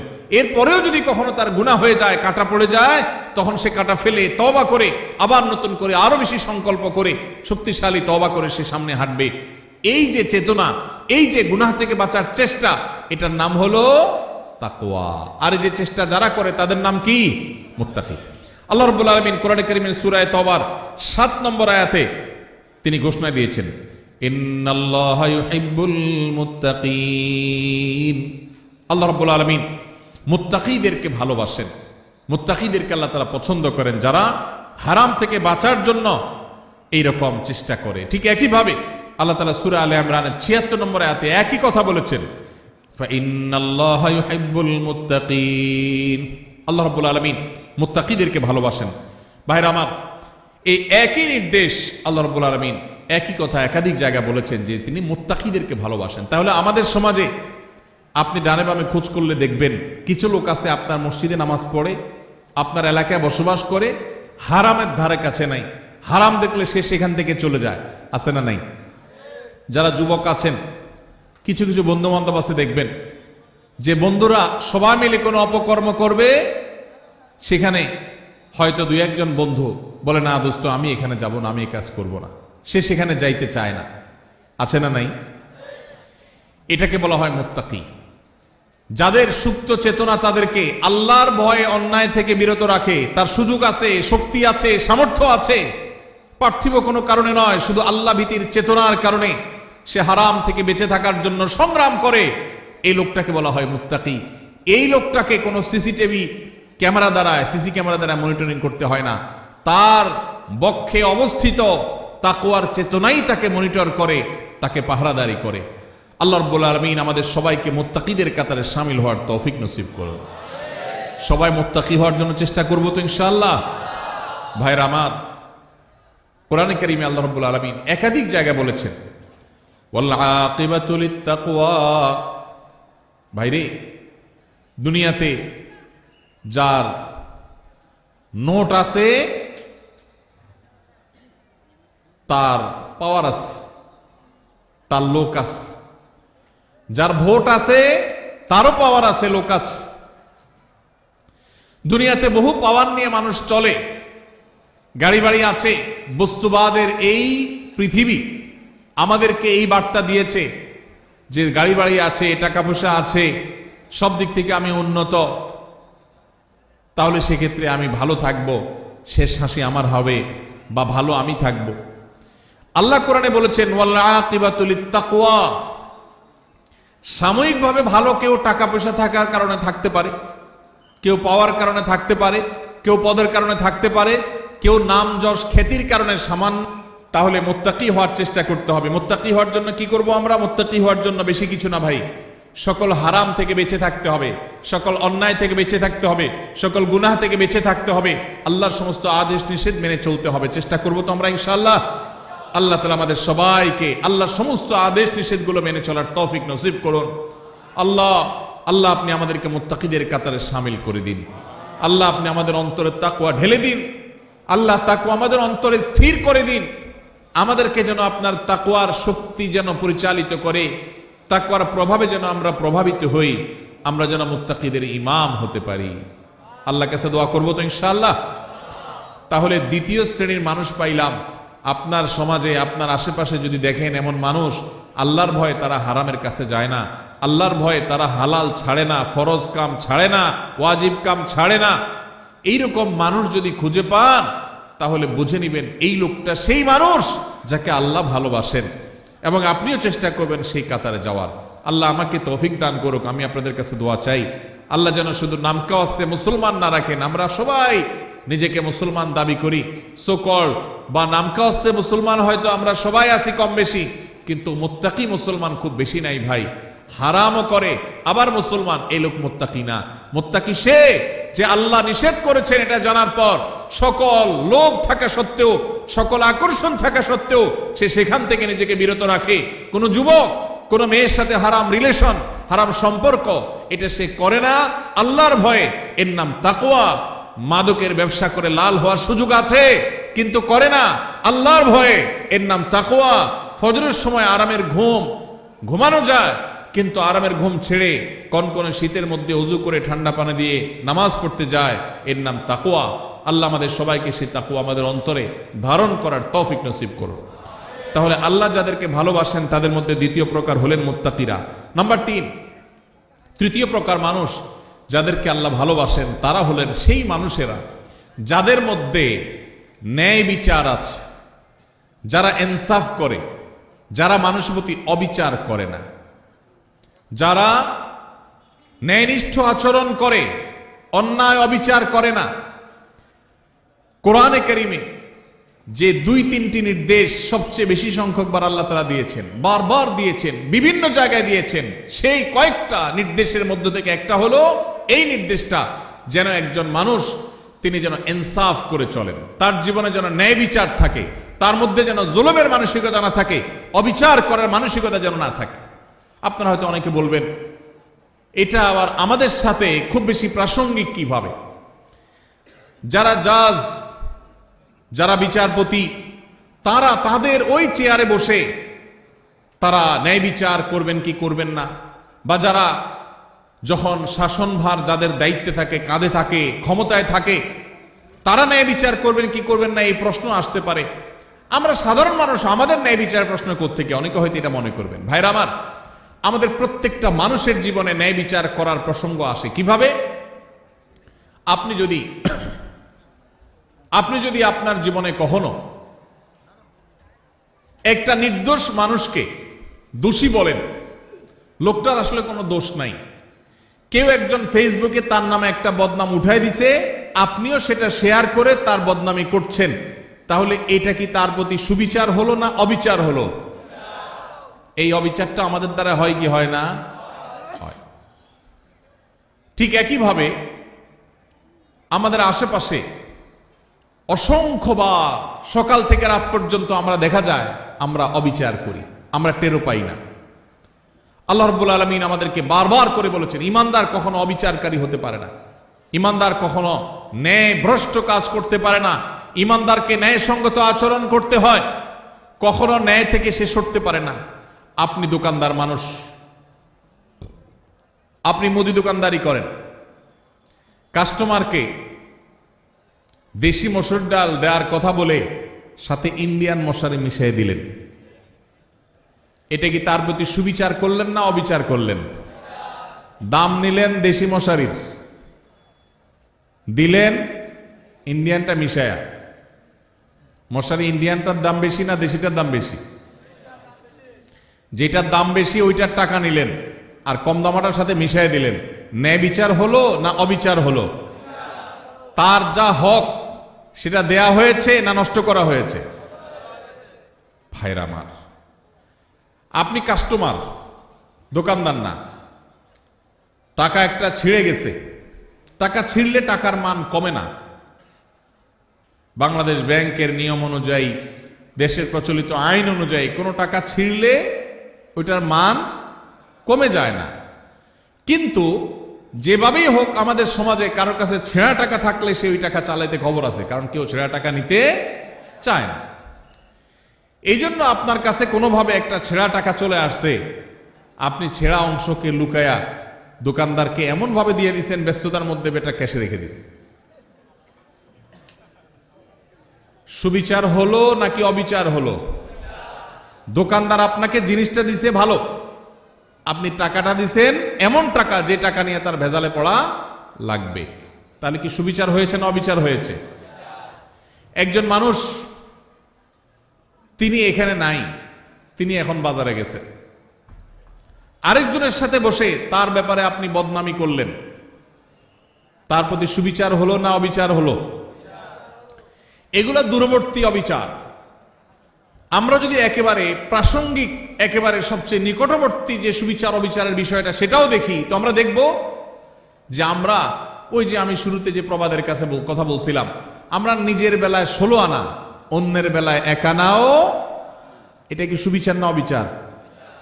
এই সমাজে বেশিরভাগ মানুষ দেখবেন এত বেশি স্বার্থপর যে নিজেরটা 16 আনা বুঝে, আরেকজনেরটা 1 আনাও বুঝে না। এই লোকটার ভিতরে সুবিচার আছে না অবিচার আছে? আল্লাহ রাব্বুল আলামিন অবিচারকারী মানুষদের ভালোবাসেন না, আল্লাহ ভালোবাসেন সুবিচারকারী মানুষদের। ভাইরা আমার, আপনি রাস্তায় যাচ্ছেন, হঠাৎ করে দেখলেন একটা ভেজাল বাঁধছে, গন্ডগোল চলছে। কি গন্ডগোল? আপনার খুব ঘনিষ্ঠ এক বন্ধু বাইক নিয়ে যাচ্ছে, রিকশাওয়ালার সাথে কোনোভাবে অ্যাক্সিডেন্ট হয়ে গেছে, এখন এটা নিয়ে বাদানুবাদ ঝগড়া চলতেছে, কার দোষ কার গুণ? আপনি সেখানে গিয়ে যখন দেখছেন যে আমার দোস্ত বাইক চালাচ্ছে, রিকশাওয়ালার সাথে সংঘর্ষ হয়েছে, রিকশা আরোহী পড়ে গেছেন, আহত হয়েছেন, রিকশাওয়ালা ক্ষতিগ্রস্ত হয়েছেন, আপনি চোখ বন্ধ করে ডাইরেক্ট যায়া যেভাবে হোক ঘুরায় পেঁচায় আপনার দোস্ত আপনার বন্ধুর পক্ষ অবলম্বন করলেন, আর রিকশাওয়ালা বললেন ভাই আপনারই তো দোষ মনে হচ্ছে। সুবিচার না অবিচার? আপনি ভালো করে জানেন না, আপনি ওখানে ছিলেনও না, আপনার দোস্ত দেখে আপনি তার পক্ষ নিয়ে নিলেন, আরেকজনের বিপক্ষে চলে গেলেন। সুবিচার না অবিচার? আপনার এলাকার মানুষের সাথে আরেক এলাকার মানুষের গন্ডগোল লাগছে, আপনি যাই দেখলেন আরে আমার বাড়ির কাছের মানুষ, এবার যেহেতু আমার বাড়ির কাছের মানুষ অতএব অন্ধের মতো তার সমর্থন করলাম, সে অন্যায়কারী হোক আর নির্দোষ হোক, সে যেটাই হোক না কেন আমার এলাকার লোক, বিধায় তার সমর্থন আমি করলাম। সুবিচার না অবিচার? কারণ তার পক্ষে যদি আপনি নেন আর যদি সে আসলে দোষী হয় তাহলে আপনি দোষীর পক্ষ নিলেন, নির্দোষের বিরুদ্ধে গেলেন। সুবিচার হবে না অবিচার হবে? ইমানদার কখনো অবিচার করতে পারে? ভাইরা আমার, এই কথাকে আল্লাহ রাব্বুল আলামিন কোরআনে কারীমে সূরা মুমতাহানার ৮ নম্বর আয়াতে বলেছেন। একই কথা আল্লাহ রাব্বুল আলামিন কোরআনে কারীমে সূরা হুজুরাতের ৯ নম্বর জায়গায় ৯ নম্বর আয়াতে বলেছেন। একই কথা আল্লাহ তাআলা সূরা মায়দার ৪২ নম্বর জায়গায় বলেছেন। অন্তত ৩ জায়গায় আল্লাহ তাআলা বলেছেন ইন্নাল্লাহা ইউহিব্বুল মুকসিতিন। আল্লাহ বলেছেন ওয়া আকসিতু, তোমরা সব সময় ন্যায় বিচার করে চলবে। খবরদার, ন্যায় বিচার করে চলবে, কারণ আল্লাহ তাআলা ন্যায় বিচারকারীদেরকে, ন্যায়নিষ্ঠ আচরণকারীদেরকে, ইনসাফকারীদেরকে ভালোবাসেন। জালিম, অত্যাচারী, অবিচারকারী এরকম মানুষকে আল্লাহ পছন্দ করেন না, ভালোবাসেন না। আল্লাহ ভালোবাসেন তাদেরকে যারা ন্যায় বিচার করে। অনেক লোক নামাজ পড়ে, ন্যায় বিচার নাই, আছে না নেই? অনেক লোক লম্বা দাঁড়িয়ে আছে কিন্তু ন্যায় বিচার নাই, আছে না নেই? এক ছেলে তার একটু বেশি টানে, আরেক ছেলের দেখতেও পারে না, দাড়ি কিন্তু লম্বা। ন্যায় বিচার না অবিচার? অবিচার। বিয়ে করেছে, শ্বশুরবাড়ির জন্য জান ফিদা, বাপমার খোঁজ খবরও নেয় না। ন্যায় বিচার না অবিচার? অবিচার। ইমানদার সব সময় কার কতটুকু হক, আমার বাবা তার হক এতটুকু আমি দিয়ে দিব, এতে যদি আমার শ্বশুর বাড়ি না খুশি হয় হোক, এমনকি আমার শ্বশুর বাড়ির যতটুকু হক ততটুকু আদায় করতে গেলে যদি বাপের বাড়ি না খুশি হয় হোক, আমি কোনোদিন অবিচার করব না। যার যা পাওনা সেটা আমি পাই পাই করে বুঝিয়ে দিব, এর নাম সুবিচার। ইমানদার সবসময় সুবিচারকারী হবে। আজকের এই সমাজে দাড়িওয়ালা মানুষ কম বেশি আছে, টুপিওয়ালা মানুষ কম বেশি পাওয়া যায়, নামাজি মানুষ, রোজাদার মানুষ কম বেশি পাওয়া যায়, ওয়াজ মাহফিল শোনা মানুষের সংখ্যাও কম নয়, কিন্তু সুবিচারকারী মানুষের সংখ্যা এদেশে হাতে গোনা হয়ে গেছে, নগণ্য হয়ে গেছে, হারিয়ে গেছে। ভাইরা আমার, আমরা আমাদের জীবনের পরতে পরতে প্রত্যেকটা জায়গায় জায়গায় আমাদের ন্যায় বিচারের প্রশ্ন আসে। আমরা হয়তো মনে করেছি অনেকে ন্যায় বিচার আর অবিচার এগুলো তো জজদের কাজ, বিচারকদের কাজ। না ভাই, আপনি নিজে বিচারক। প্রতিটা পদে পদে আপনার বিচারের প্রশ্ন আসে।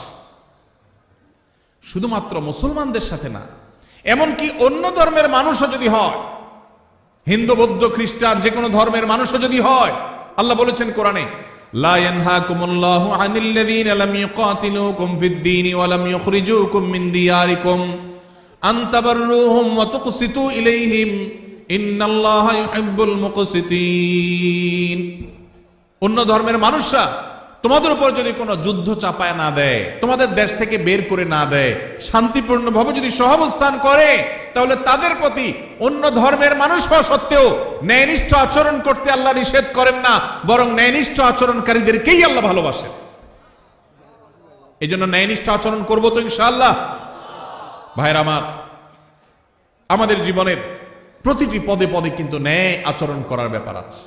এখন মুশকিল হলো আমরা ন্যায়সঙ্গত আচরণ বা ন্যায় বিচার এটা অন্যের বেলা অনেক সময় করতে পারি, নিজের লোক হলে তখন পারি না।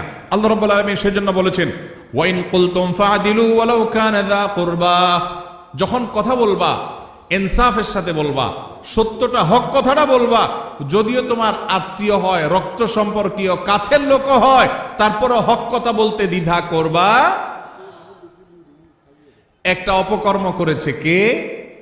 আপনার চাচাতো ভাই বা আপনার আপন ভাই বা আপনার শালা, আপনার কাছের কেউ। আপনার এখন মুখে একেবারে কুলুপ, মুখে তালা, আপনি কিচ্ছু দেখেননি, কারণ আকামটা করছে কে? কাছের লোক। এটা কি সুবিচার না অবিচার? অবিচার। আমার বাবাও যদি অন্যায় করেন, আর যদি এখানে আমার সাক্ষ্য দেওয়ার প্রশ্ন আসে, একজন মুকসিত, যাকে আল্লাহ ভালোবাসেন, সেই সৌভাগ্যবান মানুষ, সেই ইমানদার, তিনি তার বাবার বিরুদ্ধে সাক্ষ্য দিবেন, তারপরেও তিনি অবিচার করবেন না। সহজ কথা না ভাই? ওয়াজ করা অনেক সহজ, এই বিষয়টা আমল করা এত সহজ না। আল্লাহ রাব্বুল আলামিন কোরআনে কারীমে সেজন্য বলেছেন, ওয়ালা ইয়াজরিমান্নাকুম শানআনু কওমিন আল্লা তা'দিলু ই'দিলু হুয়া আকরাবু লিত্তাকওয়া। তোমার সাথে কারোর শত্রুতা আছে, কারোর শত্রুতা আছে, যেহেতু শত্রুতা আছে সেই জন্য ওই বেটা কোনো কারণে ফেঁসে গেছে। তুমি জানো যে লোকটার আসলে দোষ নাই, কিন্তু যেহেতু শত্রু, অতএব এই চান্সে সে যেহেতু ফেঁসে গেছে, পারলে ধরে আরো তার ডুবাই দাও। এই আচরণটা আমাদের সমাজে আছে না নাই? রাজনৈতিক দ্বন্দ্ব আছে, আপনি এক দল করেন, সে আরেক দল করে, যেভাবে হোক সে ফেঁসে গেছে, আসলে সে দোষী না, আপনি জানেন। দোষী হলে তো ভিন্ন কথা, মনে করেন সে দোষী না, এটা আপনি জানেন, যেহেতু তার সাথে আপনার রাজনৈতিক দ্বন্দ্ব আছে এবং সে ফেঁসে গেছে, তার নামে একটা বদনাম উঠে গেছে, তাহলে এবার এই চান্সে আপনিও ঢোল পিটাইয়া তার বদনামে আরো বাড়ায় দিলেন। সুবিচার না অবিচার? আল্লাহ এই কথা বলেছেন, ওয়ালা ইয়াজরিমান্নাকুম শানআনু কওমিন আল্লা তা'দিলু। খবরদার, কারোর সাথে তোমার শত্রুতা থাকতে পারে, ভিন্ন মত থাকতে পারে, ভিন্ন চিন্তা থাকতে পারে, মতবিরোধ থাকতে পারে, মতপার্থক্য থাকতে পারে, তোমার সাথে যত শত শত্রুতা থাকুক না কেন, শত্রুতার কারণে তার প্রতি জুলুম যেন না হয়। হক কথা শত্রুর পক্ষেও যদি যায়, সেটা বলতে তোমার দ্বিধা করা যাবে না। আর যদি হক কথা বলতে গিয়ে নিজের কাছের লোক বেজার হয়, সেটা বলতেও দ্বিধা করা যাবে না। কোনো অবস্থাতে অবিচার করা যাবে। আল্লাহ রাব্বুল আলামিন সে মানুষদেরকে ভালোবাসেন যারা অবিচার করে না। ভাইরা আমার, এই ব্যাধিটা আমাদের সমাজে সবচেয়ে প্রকট আকার ধারণ করেছে। শহরে গ্রামে সর্বত্র আপনি দেখবেন যে মানুষটার সবই ভালো, কিন্তু তার বিবেক বিবেচনা অনুযায়ী সে কাজ করে না। তার চোখের সামনে একটা অঘটন ঘটেছে, সে দেখেছে, কিন্তু সে না দেখার ভান করে আছে। শুধুমাত্র পক্ষের লোক যদি হয় তো উল্টাপাল্টা হইলে ওইটাকে লেপসেপ দিয়ে, ওইটাকে জোড়াতালে দিয়ে ভালো করার চেষ্টা। আর যদি বিরুদ্ধের লোক হয় তাহলে ভালো জিনিসটাকেও খোঁচায় খোঁচায় খারাপ করার চেষ্টা। আছে না নাই? এগুলো করে আপনি রাজনীতি করতে পারেন, এগুলো করে আপনি ব্যক্তি স্বার্থ উদ্ধার করতে পারেন। মনে রাখবেন, কিয়ামতের ময়দানে আল্লাহর আযাবকে আপনি এড়াতে পারবেন। এই জন্য যদি মুসলমান হতে হয়, যদি মুকসিত হতে হয়, যদি আল্লাহর প্রিয় বান্দা হতে হয়, তাহলে অবিচার ছাড়তে হবে, ন্যায় বিচার আনতে হবে নিজের জীবনে, নিজের চিন্তায়, নিজের আচরণে, নিজের কথায়, নিজের কাজে। আমার কথা দিয়ে কারো প্রতি যেন অবিচার না হয়। চেষ্টা করবো তো ইনশাআল্লাহ, আমাদের মুখ দিয়ে, আমাদের জবান দিয়ে কারোর প্রতি কোনো অবিচার যেন না হয়, কোনো অবস্থাতেই না। আল্লাহ আমাকে, আপনাকে, আমাদের সবাইকে এই আমলটি করার মধ্য দিয়েও আল্লাহর প্রিয় বান্দা, যাদেরকে স্বয়ং আল্লাহ ভালোবাসেন। যত সহজে বলে ফেলছি, বিষয়টা তো সহজ না। আরে ভাই, আল্লাহকে ভালোবাসাটাই তো অনেক বড় ব্যাপার, গৌরবের ব্যাপার যে আপনি আল্লাহকে ভালোবাসেন। রাষ্ট্রের সর্বোচ্চ চেয়ারে মানুষ, তার সাথে আপনার সম্পর্ক আছে, আসা যাওয়া আছে, এইটুকুই তো আপনার গৌরবের জন্য যথেষ্ট। আর সেখানে সেই লোক নিজে আপনাকে ভালোবাসেন, এটা যদি তিনি জানায় দেন যে আমি কক্সবাজার জেলার উখিয়ার অমুক গ্রামের অমুককে আমি ভালোবাসি, পছন্দ করি, সে আমার বন্ধু, বেস্ট ফ্রেন্ড, এটা যদি রাষ্ট্রের সর্বোচ্চ ব্যক্তি বলে, পাবলিকলি ডিক্লেয়ার করে আপনার গর্বের কোনো শেষ থাকবে? সেখানে স্বয়ং আল্লাহ রাব্বুল আলামিন, কোন রাষ্ট্রের প্রধান না, এই সকল সৃষ্টি জগতের মহান সৃষ্টিকর্তা যিনি, তিনি নিজে ঘোষণা দিয়েছেন যাদের মধ্যে ইনসাফ আছে, যাদের মধ্যে ন্যায় বিচার আছে, যারা অন্যায় করে না, জুলুম করে না, নিজের প্রতিও না, শত্রুর প্রতিও না, অমুসলমানের প্রতিও না, কারোর প্রতি না, ন্যায় এবং ইনসাফের ক্ষেত্রে তারা এক চুলে দিক সেদিক হয় না। কে নাখোশ হলো আর কে খুশি হলো, তার দল থাকলো কি থাকলো না, তার পছন্দের লোকজন তাকে ভালোবাসলো কি বাসলো না, এসব দেখা দেখি নাই। সৎ এবং সত্য কথা সে ঠিকই বলে, ইনসাফ ঠিকই করে, জুলুম কারোর প্রতি করে না।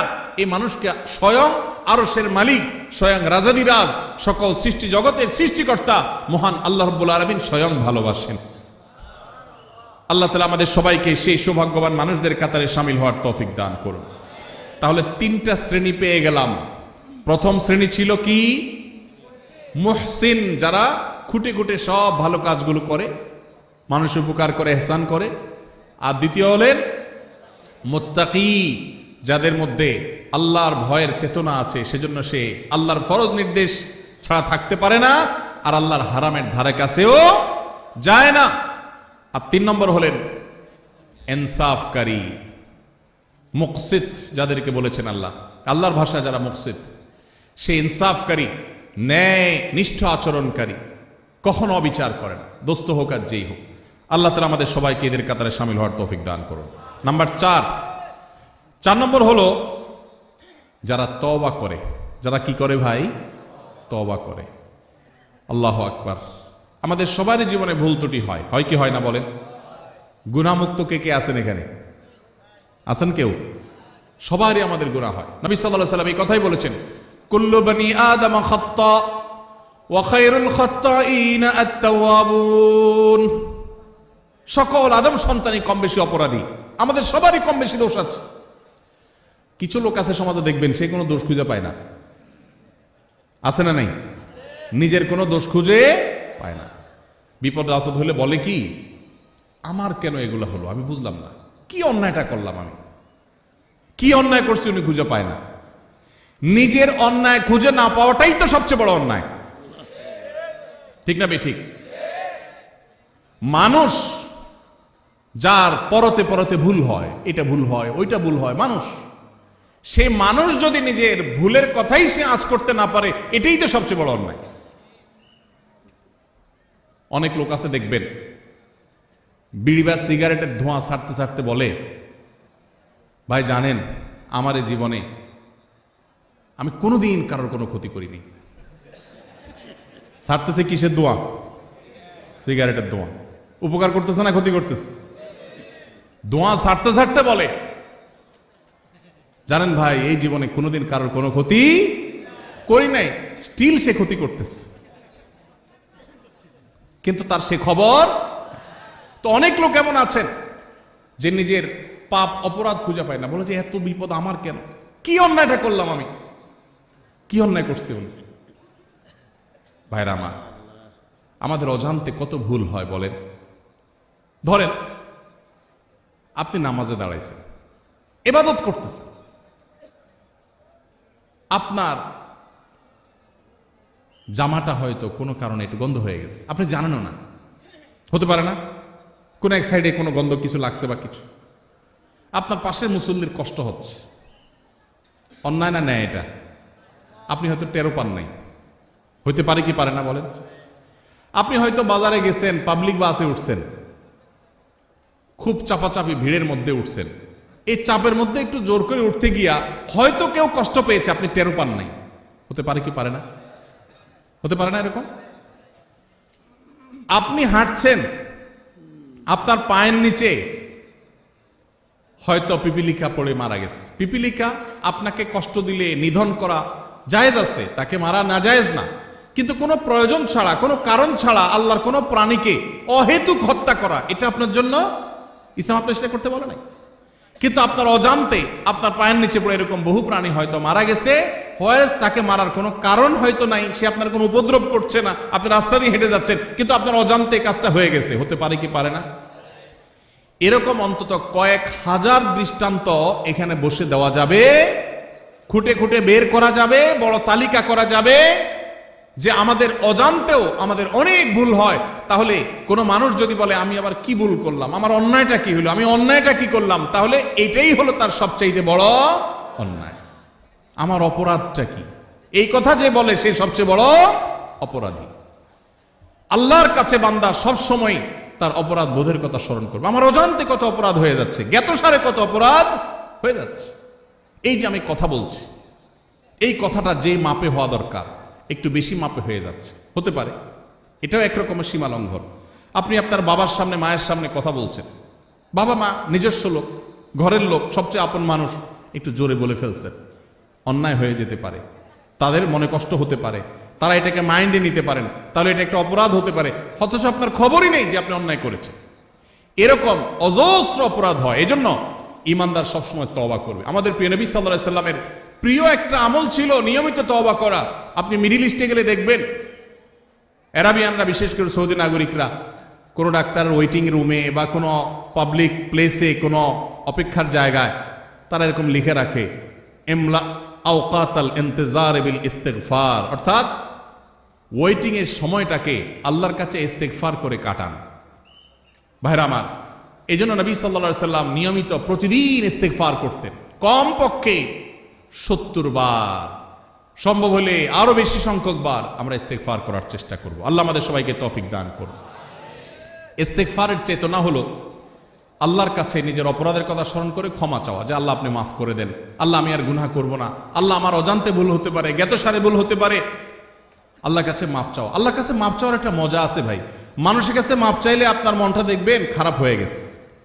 একজন কাছে আপনার ছোট হওয়া লাগছে, সে আপনার বলছে এখন মাফ চাবে, জোর করে আপনার মাফ চাওয়াইছে, আপনার কাছে ভালো লাগবে না খারাপ লাগবে? যে কোনো মানুষের কাছে, কারোর কাছে কেউ মাফ চাইতে ভালো লাগে না। কিন্তু আপনি আল্লাহর কাছে একটু মাফ চেয়ে দেখেন, চোখের পানি ফেলে, আল্লাহ আমার ভুল হয়েছে, আপনি মাফ করে দেন, আল্লাহ আপনি আমাকে মাগফিরাত নসিব করেন।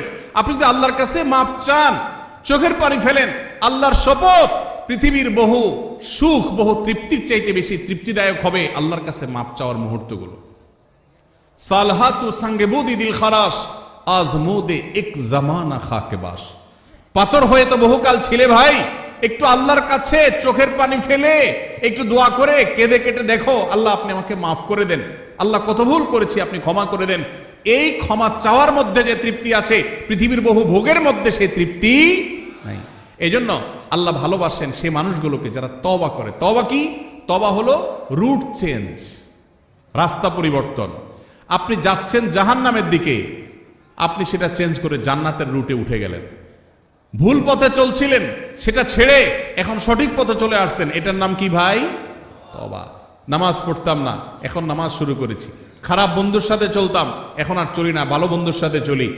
অন্য মেয়েদেরকে টিজ করতো যে বন্ধুরা, তাদের সাথে আড্ডা দিতাম, এখন আর সেদিকে যায় না। আল্লাহর ভয়, আল্লাহর সামনে দাঁড়াতে হবে, আল্লাহ শাস্তি দিবেন, পাকড়াও করবেন, ছাড় দিবেন না, সেই ভয়ে আমি সেই জায়গা থেকে সরে আসছি, এখন ভালো বন্ধুর সাথে চলি। এর নাম তওবা।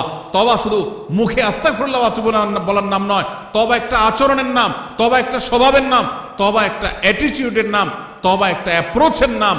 তওবা হলো আমার অবস্থান পরিবর্তন করার নাম, নিজেকে পরিবর্তন করতে হয়। ভাইরে, জীবনে একটা সময় পরিবর্তন করা লাগে। বয়স যার যেটুকু হয়েছে, জীবনের মূল্যবান সময় অনেকখানি পার হয়ে গেছে, আর কত? এখনই আসুন তওবা করি। আলাম ইয়ানিল্লাযীনা আমানু আন তাখশা কুলুবুহুম লিযিকরিল্লাহ। ইমানদারদের কি এখনো সময় হয়নি যে আল্লাহর স্মরণ হয়ে আল্লাহর সামনে দাঁড়াতে হবে? সেই কথা চিন্তা করে তাদের অন্তরটা বিগলিত হবে, অন্তরটা নরম হয়ে যাবে। আল্লাহর ভয়ে চোখের পানি ফেলে সে নিজের জীবনকে চেঞ্জ করবে, সে নিজের লাইফকে, রুটকে পরিবর্তন করবে। এই সময় কি এখনো আসে নাই? ভাইরা আমার, এই জন্য তওবা করতে হয়, কোনো একটা সময় এসে নিজেকে পরিবর্তন করতে হয়। আজকের এই মাহফিল থেকে আসুন পরিবর্তনের শপথ করে যাই, অঙ্গীকার করি, নিয়ত করি যে আমি আর খারাপের পথে যাব না, আমার জীবনে খারাপ কোনো কিছু আমি আর রাখতে দিব না, আমি নিজেকে পরিবর্তন করব, চেষ্টা করব তো ইনশাআল্লাহ। অটোমেটিক আল্লাহর ভালোবাসা পেয়ে যাবেন, অটোমেটিক আল্লাহর ভালোবাসা পাবেন।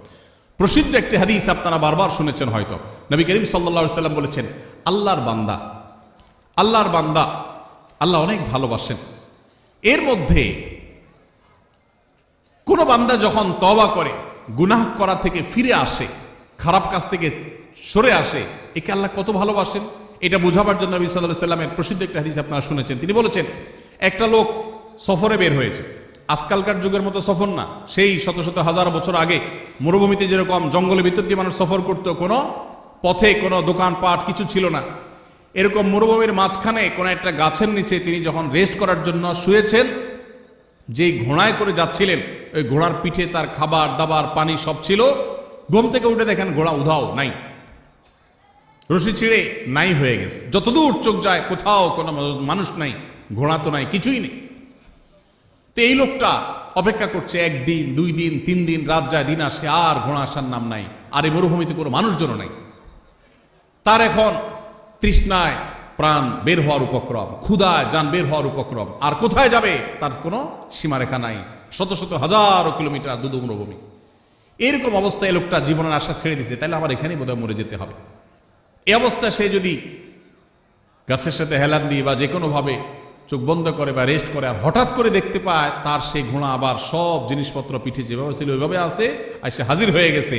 এই লোকটা যতটা খুশি হবে, এবং খুশির চোটে সে আল্লাহ রাব্বুল আলামিন এর প্রশংসা করতে গিয়ে সে তার কথা পর্যন্ত পরিবর্তন হয়ে যাবে, ভুল বলে ফেলবে।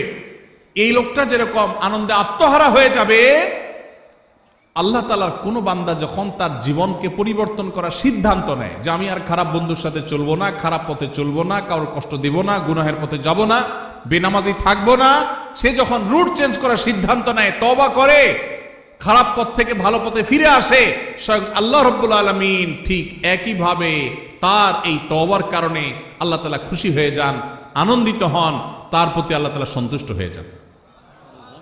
আর এই কথাটাকে আল্লাহ রাব্বুল আলামিন কোরআনে হাকিমের একাধিক জায়গায় আল্লাহ তাআলা ব্যক্ত করেছেন। সূরা বাকারা 222 নম্বর আয়াতে আল্লাহ রাব্বুল আলামিন বলেছেন, ইন্নাল্লাহা ইউহিব্বুত তাওয়াবিন ওয়া ইউহিব্বুল মুতাতাহহিরিন। যারা তওবা করে, যারা জীবনকে পরিবর্তন করে, আল্লাহ তাদেরকে ভালোবাসে। এই জন্য ভাই জীবন পরিবর্তন করবো তো ইনশাআল্লাহ? শুধু ওয়াজ শুনবো না, পরিবর্তনও করবো ইনশাআল্লাহ? পরিবর্তন করবো তো ইনশাআল্লাহ? আল্লাহ আমাদের সবাইকে জীবনকে পরিবর্তন করার তৌফিক নসিব করুন। ভাইরা আমার, জীবন পরিবর্তন করার স্বাদ আছে, একটু করে দেখেন, অবর্ণনীয় স্বাদ আছে। গুনাহের স্বাদ বহু পেয়েছেন, গুনাহ ছাড়ারও স্বাদ আছে ভাই। মা বাবার অবাধ্য হয়েছেন, হঠাৎ করে আল্লাহর ভয়ে বিগলিত হয়ে যে আল্লাহর সামনে দাঁড়াতে হবে, শাস্তির মুখোমুখি হইতে হবে, এই জন্য মা বাবার কাছে যে করজোড় করে, বাবা মাফ করে দেন, আর অন্যায় করবো না, বহু অপরাধ করেছি, এর একটা স্বাদ আছে ভাই। শয়তান আমাদেরকে জীবন চেঞ্জ করতে দেয় না, কিন্তু আপনি জীবন চেঞ্জ করে দেখেন, আপনার রুট চেঞ্জ করে দেখেন, তওবা করে দেখেন, অসম্ভব রকমের তৃপ্তি পাবেন, ঈমানি স্বাদ পাবেন। আল্লাহ তাআলা আমাদের সবাইকে তওবা কাদের কাতারে শামিল হওয়ার তৌফিক নসিব করুন। ভাইরা আমার, ঠিক একইভাবে সূরা তওবার 108 নম্বর আয়াতেও আল্লাহ রাব্বুল আলামিন যাদেরকে ভালোবাসেন তাদের কথা বলেছেন। তাহলে এই আয়াত থেকে সূরা তওবা, সূরা বাকারার 222 নম্বর আয়াত থেকে আমরা জানলাম আল্লাহ তাআলা তওবাকারীকে ভালোবাসেন। এই জন্য তওবা করবো তো ইনশাআল্লাহ? তাহলে আল্লাহর ভালোবাসার চতুর্থ শ্রেণীর মানুষের পরিচয় পেলাম, তারা হলেন তওবাকারীরা। তারা কারা? তওবাকারীরা। আস্তাগফিরুল্লাহ ওয়া আতুবু ইলাইহি, আল্লাহর কাছে ক্ষমা চাই, আল্লাহর কাছেই ফিরে যাই, আল্লাহর কাছেই ফিরে আসছি, আল্লাহর দিকেই প্রত্যাবর্তন করছি, শয়তানের দিকে গেছিলাম আবার সরে আসছি, এর নাম তওবা। গুনাহ করছিলাম, গুনাহ ছেড়ে আল্লাহর বাধ্যতাগত হয়ে গেলাম, এর নাম তওবা। চেষ্টা করবো তো ইনশাআল্লাহ? ভাইরা আমার, আত্তাইবু মিনাজ যামবি কামান লা যামবা লাহ। যুবক ভাইরা আমার, জীবনে অনেক অপরাধ হয়ে গেছে, মোবাইলে অনেক হারাম জিনিস দেখেছেন, অনেক অপকর্ম করে ফেলেছেন, অনেক গুনাহ হয়ে গেছে, অনেক অন্যায় হয়ে গেছে। সুসংবাদ হলো, যদি তওবা করার ডিসিশন নেন, সিদ্ধান্ত নেন যে না আমি জীবনকে পরিবর্তন করব, আল্লাহ রাব্বুল আলামিন এত দয়ালু, এত মায়ালু, এত আরহামুর রাহিমিন যে বান্দা যদি তওবা করার সিদ্ধান্ত গ্রহণ করে, আপনার আমার মালিকের ঘোষণা আছে। নবী সাল্লাল্লাহু আলাইহি ওয়াসাল্লাম বলেছেন, আত্তাইবু মিনাজ যামবি কামান লা যামবা লাহ। কেউ যদি পাপাচার করার পর ফিরে আসে, তওবা করে, জীবন পরিবর্তন করার সংকল্প করে, সিদ্ধান্ত নেয়, কামান লা যামবা লাহ, তার আগের পাপগুলো আল্লাহ তাআলা এমন ভাবে মাফ করে দেন যেন তার আমল নামাতে, প্রোফাইলে কিছুই ছিল না, সব ক্লিন, পরিষ্কার হয়ে যায়, পুরা ডিলেট হয়ে যায়, রিসেট হয়ে যায়। আল্লাহ তাআলা তার সমস্ত গুনাহ মাফ করে দেন যদি সে সমস্ত গুনাহ থেকে তওবা করতে পারে। তওবা করবো তো ইনশাআল্লাহ? ভাইরে, যেদিন নাকের ডগার নিঃশ্বাস শেষ হয়ে যাবে, চোখের সামনে জাহান্নাম দেখা যাবে, সেদিন তওবার জিগির তুলবেন, অনন্তকাল তওবা করবেন, 2 পয়সার লাভ হবে না। এখনো নিঃশ্বাস আছে নাকের ডগায়, এখনো শ্বাস প্রশ্বাস প্রবাহিত হয়। অতএব এখনই সময় তওবা করার, এখনই সময় তওবা করার। তওবার জন্য কোনো বয়সের প্রয়োজন হয় না। আমরা মনে করি বুড়া বয়সে তওবা করতে হয় না, ভাই, যৌবন বয়সেই তওবা করতে হয়। আল্লাহ আমাদেরকে আল্লাহর তওবাকারী বান্দাদের কাতারে শামিল হওয়ার তৌফিক দান করুন। তাহলে 4 নম্বর, যাদেরকে আল্লাহ ভালোবাসেন তারা হলেন কারা? তওবাকারীরা। নাম্বার 5, উত্তম রূপে পবিত্রতা অর্জনকারী। এদেরকে আল্লাহ তাআলা ভালোবাসেন, যারা খুব ভালোভাবে পবিত্রতা অর্জন করে। ভালোভাবে পবিত্রতা অর্জন করা বলতে, আপনি যখন অজু করবেন, অজুটা সুন্দর করে করবেন। অজু সুন্দর করে করার মানে এই না যে পানি 3 বালতি খরচ করা। কম পানিতে ভালো করে অজু করতে পারা, এটাই হলো একজন আদর্শ ইমানদারের বৈশিষ্ট্য। আমাদের সমাজে দেখবেন আমরা টেপে অজু করি, তো কত পানি আমাদের খরচ হয় আমরা জানিও না। বড় একটা বালতি রেখে টেপে অজু করে একদিন এরপর তাকায় দেখবেন হয় বালতি ফুল হয়ে গেছে না ফুল হওয়ার কাছাকাছি হয়ে গেছে, এত পানি লেগেছে। অথচ আমাদের প্রিয় নবী সাল্লাল্লাহু আলাইহি ওয়াসাল্লাম অজু করতেন 1 গ্লাস পানি দিয়ে, সামান্য একটু পানি দিয়ে তার অজু কমপ্লিট হয়ে যেত। আর আমাদের অজু করতে 1 বালতি পানি যায়। এই যে যারা মনে করেন যে আমি কি এমন অপরাধ করলাম, আপনার লাগবে 1 গ্লাস, আপনি লাগাইছেন 1 বালতি, অপরাধ না? অপরাধ না? অপচয় হলো কি হলো না? খবরও নেই। আধুনিক বিশ্বে আমাদের অজান্তে এরকম হাজারো অপরাধ হচ্ছে, করছি ইবাদত, অজু হচ্ছে অপচয়ের গুনাহ। জবাবদিহিতা আছে। এখন বলবেন তাহলে কি করব? টেপে অজু করা ছেড়ে দিব? ভালো হয় যদি টেপে অজু না করতে পারেন, বদনাতে, মগে, অন্য কিছুতে করতে পারেন, সবচেয়ে ভালো হয়। নাই সে সুযোগ তো টেপে করেন, কিন্তু সতর্ক থাকেন যেন অতিরিক্ত পানি খরচ না হয়। ব্রাশ করছেন আর এদিকে টেপ ছেড়ে দিয়ে রাখছেন, পড়তে আছে, হ্যাঁ, হাত ডলতেছেন, পাও ডলতেছেন, আর দিকে টেপ ছেড়ে দিয়ে আছে। একটু কষ্ট করে টেপটা বন্ধ করে নিয়ে ডলেন, সেটুকু করছেন। অজু করি আবার সাথে পানি অপচয় করি। বেশিরভাগ মানুষ, শতকরা হয়তো 99 জন মানুষ আমরা অজু করি সাথে অপচয় করি। কজন আছেন এখানে বলতে পারবেন যে আলহামদুলিল্লাহ আমি এ ব্যাপারে সচেতন? আমরা সচেতন থাকবো তো ইনশাআল্লাহ।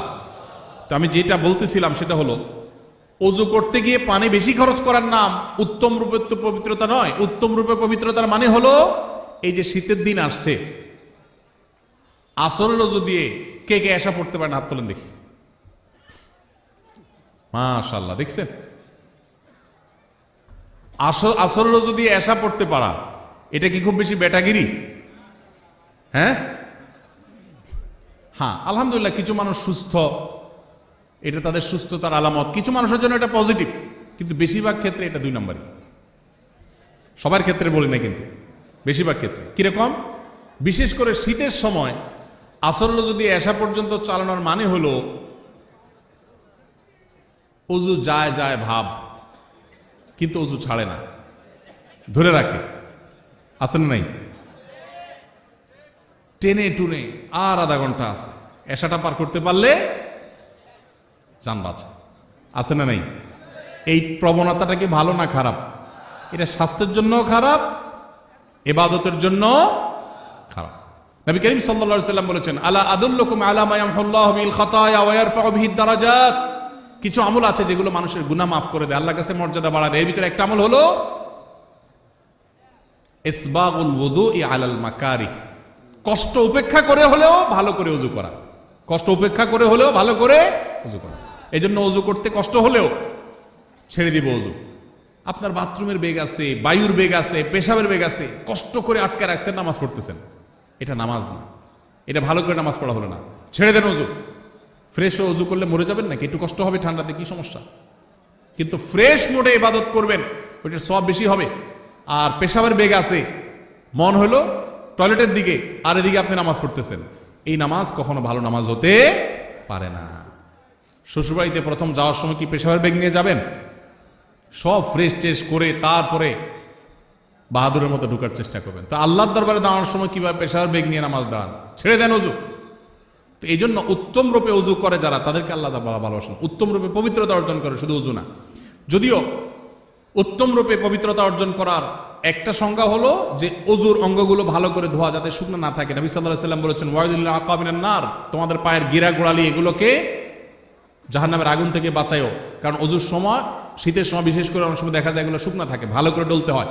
অনেকে দেখবেন যে শীতের সময় অজুখানাতে কোনো ভিড় থাকে না, দেখবেন, কারণ দ্রুত গতিতে 4G 5G গতিতে অজু হয়।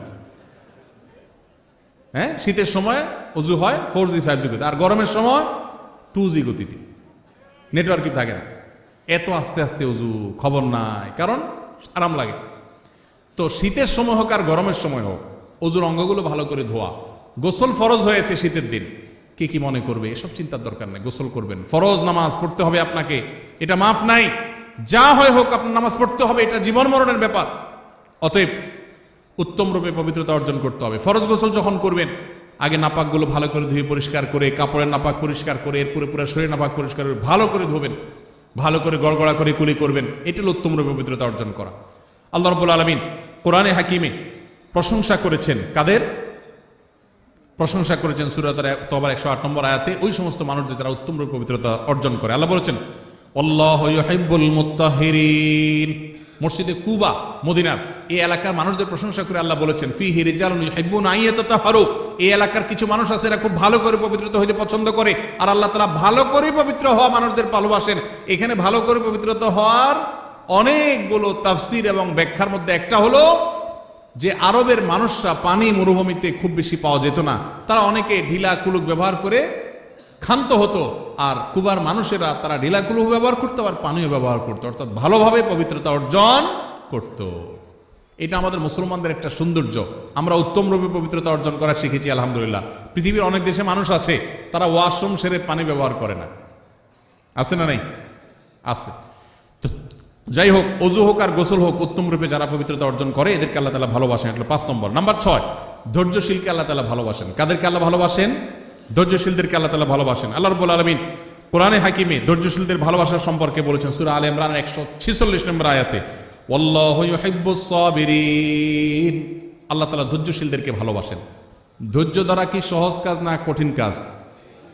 বড় কঠিন কাজ। সুবহানাল্লাহ, আলহামদুলিল্লাহ বলা সহজ, কোরআন তেলাওয়াত পড়াও, এমনকি দান সদকা করো, ধৈর্য ধরাটা চান্দি যখন গরম হয়ে যায়, মাথা যখন রক্ত উঠে যায়, তারপরও ঠান্ডা মাথায় পরিস্থিতি সামাল দেওয়া, এর নাম সবর। এর নাম কি? সবর। সবর নাই। অনেককে দেখবেন মাশাআল্লাহ নামাজে কালামে উনি 100-তে 100, রোজাতে উনি 100-তে 90, অনেক ভালো মানুষ, কিন্তু মেজাজ যখন গরম হয় তখনই 100-তে 10। আছে না নাই?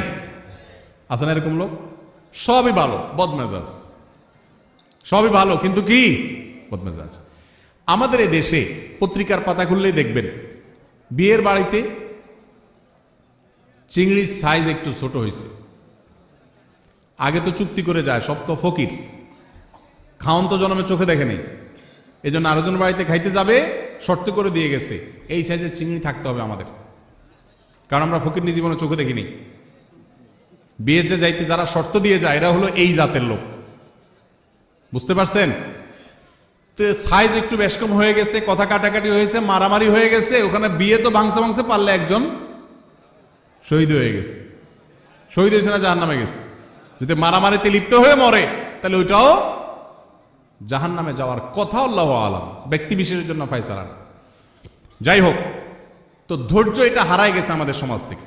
সামান্য চুন থেকে নুন খসছে, তালাক হয়ে গেছে, ধৈর্য নাই।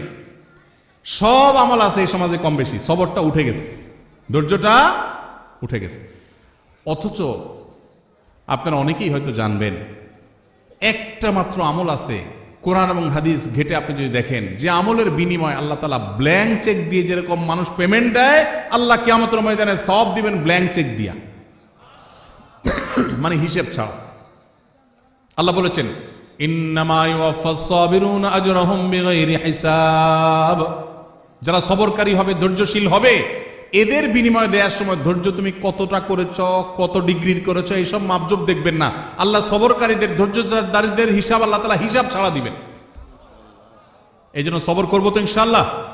সবর করলে হিসাব ছাড়া বিনিময় পাওয়া যাবে, সবর করলে আল্লাহর ভালোবাসা পাওয়া যাবে। আল্লাহর ভালোবাসা ওয়াল্লাহু ইউহিব্বুস সাবিরিন, আল্লাহ তাআলা ধৈর্যশীলদের ভালোবাসেন। আবার আল্লাহ তাআলা কোরআনে বলেছেন আল্লাহ তাআলা ধৈর্যশীলদের সাথে থাকেন, আছেন। তো এই জন্য ধৈর্য ধারণ করার চেষ্টা করব। ধৈর্য তিন প্রকার ভাই। এক হলো ইবাদত করতে গিয়ে ধৈর্য, ফজরের সময় নামাজ পড়তে কষ্ট হয়, একটু ধৈর্য ধারণ করে নামাজটা পড়লাম, এটা এক প্রকারের সবর। আরেকটা হলো গুনাহ ছাড়তে গিয়ে ধৈর্য, একটা অপকর্ম করতে মন চাচ্ছে কিন্তু করলাম না, এটা এক প্রকারের ধৈর্য। আরেকটা হলো বিপদ আপদ হয়েছে, মাথাটা ঠান্ডা রাখলাম। ধৈর্য বিপদে সবাই ধারণ করে, ঠেলা খাওয়ার পরে সবাই ভালো হয়, ওই ভালো হওয়ার দাম নাই। আপনার মসজিদে গেছেন, জুতার দেখেন চোর নিয়ে গেছে, বিপদ না? বিপদ না? বিপদ। মাথাটা গরম হয়ে গেছে, চোরের 14 গোষ্ঠী ধরে গালিগালাজ করলেন, মা বাপ তুলে গালিগালাজ করলেন, ধৈর্য হইল? হইল না। গালিগালাজ করে যখন চিন্তা করলেন যে এত গালিগালাজ করে লাভ হইল কি, চোর তো জুতা নিয়ে এখনো বেচাও শেষ হয়তো, তাহলে নিজের মুখ নষ্ট করলাম, লাভ হইল কি? এবার বলতেছেন থাক, যেহেতু চোরে নিয়েই গেছে, সাদাকার নিয়াত করলাম, থাক। এই সাদাকা হবে? নবী সাল্লাল্লাহু আলাইহি ওয়াসাল্লাম বলেছেন ইন্নামাস সাবরু ইনদা সাদমাতিল উলা, বিপদ যখন আসবে প্রথম ধাক্কার সময় টিকে থাকা, হজম করে ফেলা, ধৈর্য ধারণ করা, এটাই হলো সবর। এটা হলো কি? সবর। ওইটাই ধারণ করতে হবে, চেষ্টা করবো তো ইনশাআল্লাহ। তাহলে ধৈর্য ধারণ করব ভাই। ধৈর্য ধারণ করতে পারলে ধৈর্যের ফল সবসময় ভালো হয়, কখনো খারাপ হয়। ধৈর্য ধারণ করে পৃথিবীতে মানুষ ক্ষতিগ্রস্ত হয় না, বাহ্যিকভাবে ক্ষতিগ্রস্ত হলেও আল্লাহর কাছ থেকে অফুরন্ত সওয়াব পায়। এই জন্য কখনো মাথা গরম করে সবর বা ধৈর্যহীন হব না, চেষ্টা করবো তো ইনশাআল্লাহ। যদি এই একটা আমল সাথে নিয়ে যেতে পারেন, সবর করবেন। আমল করতে গিয়ে কষ্ট হয়, সবর করলেন। পাপ ছাড়তে গিয়ে কষ্ট হয়, সবাই পাপ করে মজা করে, আমি করলাম না, কষ্ট হয়। বিপদ আসছে, মাথা রক্ত উঠে, কিন্তু নিজেকে সামলাই নিলাম, কষ্ট হয়। এই কষ্টগুলো যদি হজম করতে পারেন তো মনে রাখবেন ধৈর্যশীলদের জন্যই আল্লাহ তাআলা জান্নাত দান করবেন। আস-সবরু জাযাউহু আল জান্নাহ, সবরের বিনিময়ে আল্লাহ তাআলা জান্নাত দিবেন। আল্লাহ আমাদের সবাইকে সবরকারীদের কাতারে শামিল হওয়ার তৌফিক নসিব করুন। সবাই চেষ্টা করবো তো ইনশাআল্লাহ। সবর আসার জন্য সবরকারী মানুষদের দেখবেন, কিছু মানুষ দেখবেন চরম পরিস্থিতিতেও মাথা ঠান্ডা রাখতে পারে। এই মানুষের সাথে সাথে থাকবেন, তার সোহবতে যাবেন, তার সান্নিধ্যে সংস্রবে যাবেন, এর সোহবত থেকে আপনার ভিতরে এই গুণটা আসবে ইনশাআল্লাহ। তাহলে 6 নম্বর হলো যাদেরকে আল্লাহ ভালোবাসেন তারা হলেন ধৈর্যশীল সবরকারী। 7 নম্বর হলেন যারা আল্লাহর প্রতি ভরসা রাখেন, যারা আল্লাহর প্রতি ভরসা রাখেন। আল্লাহ রাব্বুল আলামিন বলেছেন ফাবিমা রাহমাতিম মিনাল্লাহি লিনতা লাহুম, হে রাসূল আল্লাহর অনুগ্রহে আপনি কোমল হয়েছেন, আপনি নরম দিলের হয়েছেন। ওয়ালাউ কুনতা ফাদ্দান গালিদাল কলবি লানফাদ্দু মিন হাওলিক, যদি আপনি শক্ত হৃদয়ের হতেন, কঠোর স্বভাবের হতেন, তাহলে মানুষ আপনার পাশে থাকতো না। নবীজির কথা আল্লাহ তাআলা বলছেন, আমাদের নবীজি খুব নরম ছিলেন, কোমল ছিলেন, রূঢ় স্বভাবের ছিলেন না।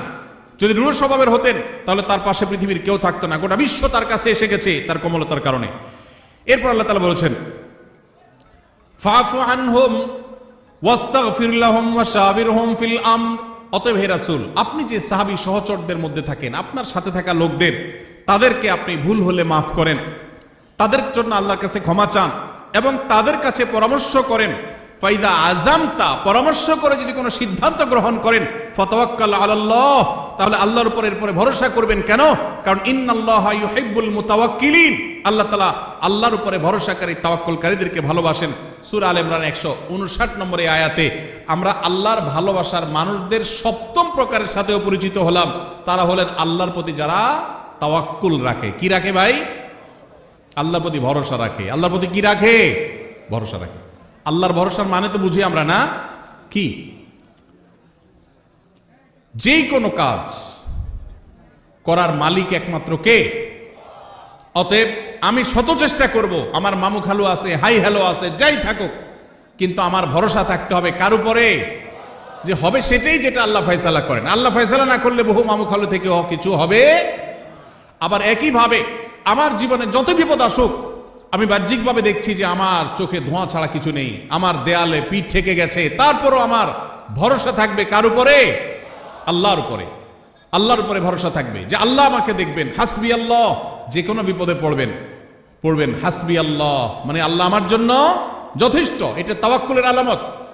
উহুদ যুদ্ধের পর মুসলমানদেরকে যখন নানান ভয় দেখিয়ে সন্ত্রস্ত করার চেষ্টা করা হয়েছে, যে বদর যুদ্ধে উহুদ যুদ্ধে যেখানে মুসলমানরা নানাভাবে জর্জরিত, এরপরে আবার কাফেররা আবার সবাই একসাথে আসছে, এই কথা বলে তাদেরকে ভয় দেখানো হলো। তখন মুসলমানরা বলেছিলেন হাসবুনাল্লাহ, আল্লাহ আমাদের জন্য কি যথেষ্ট। একই কথা ইব্রাহিম আলাইহিস সালামও বলেছিলেন, যখন অগ্নিকুণ্ডে তাকে নিক্ষেপ করা হয় তিনি বলেছিলেন আল্লাহ আমার জন্য যথেষ্ট। এজন্য কেউ যদি কোনো বিপদে কোনো আপদে আল্লাহর প্রতি ভরসা রেখে বলে আল্লাহ আমার জন্য যথেষ্ট, সত্যি সত্যি আল্লাহ তার জন্য যথেষ্ট হয়ে যায়। এজন্য ভাই আমরা সবাই আমাদের জীবনে যে কোনো কিছু, আমি পরীক্ষা দিলাম, ভালো মন্দ যাই হলো, আল্লাহর উপর ভরসা রাখবো। এটা বিপদ আসছে, আমি ভেঙে পড়বো না, আমি আল্লাহর উপর ভরসা রাখবো। ইমানদার সবসময় কার উপরে ভরসা রাখবে? অসুখ হয়েছে, ওষুধ আমি সেবন করব, কিন্তু ভরসা হবে কার উপরে? আল্লাহর উপরে। বিপদ আপদ হয়েছে, 2-4-5 জনের কাছে গেছি, ভালো কথা, কিন্তু ভরসা হবে কার উপরে? আল্লাহর প্রতি। আল্লাহর প্রতি ভরসা, পদে পদে পায়ে পায়ে। আজ বস্তুবাদের জোয়ারের জয় জয়কারের এই পৃথিবীতে মানুষ আল্লাহর উপরে ভরসা ভুলে গেছে ভাই। এখন আল্লাহর উপরে ভরসা নাই, অসুখ হলে ওষুধের কথা আগে মনে পড়ে, আল্লাহর কথা মনে পড়ে না। এটা ঈমান দুর্বল হওয়ার লক্ষণ, আলামত খারাপ। এই জন্য বেশি বেশি করে আল্লাহর কথা স্মরণ করা, বিপদ আপদে আল্লাহকে স্মরণ করার চেষ্টা করা। আল্লাহর প্রিয় বান্দাদের মধ্যে শামিল হতে হলে এই তাওয়াক্কুলকারী হতে হবে। আল্লাহ আমাদের সবাইকে তৌফিক দান করুন। তাহলে 7 নম্বর, সেই সৌভাগ্যবান মানুষ যাদেরকে স্বয়ং আল্লাহ ভালোবাসেন বলে জানিয়েছেন, তারা হলেন, তারা পদে পদে জীবনের ক্ষণে ক্ষণে সব সময় ভরসা রাখে কার উপরে? আল্লাহর উপরে। আল্লাহর উপরে যারা ভরসা রাখে তারা কখনো বেইজ্জত হয় না, তারা কখনো মন খারাপ করে না। ধরুন আমি ওনার উপরে ভরসা রাখলাম, ওনার উপরে ভরসা রাখলাম, আপনার উপরে ভরসা রাখলাম, রেখে আমার ভরসাটা ভেঙে গেল, মনটা খারাপ হবে না? খারাপ হবে না? কিন্তু যদি আমি আল্লাহর উপরে ভরসা রাখি, যে ঠিক আছে ওনার কাছে গেলাম, উনিও আমার আপন, উনিও আমার আপন, সবই ঠিক আছে, কিন্তু ভরসা আমার কার উপরে? ওনাদের উপরে আমার ভরসা নেই, ভরসা কার উপরে? তাহলে এই ভরসা যদি ভঙ্গ হয় তাহলে আমার মন খারাপ হবে।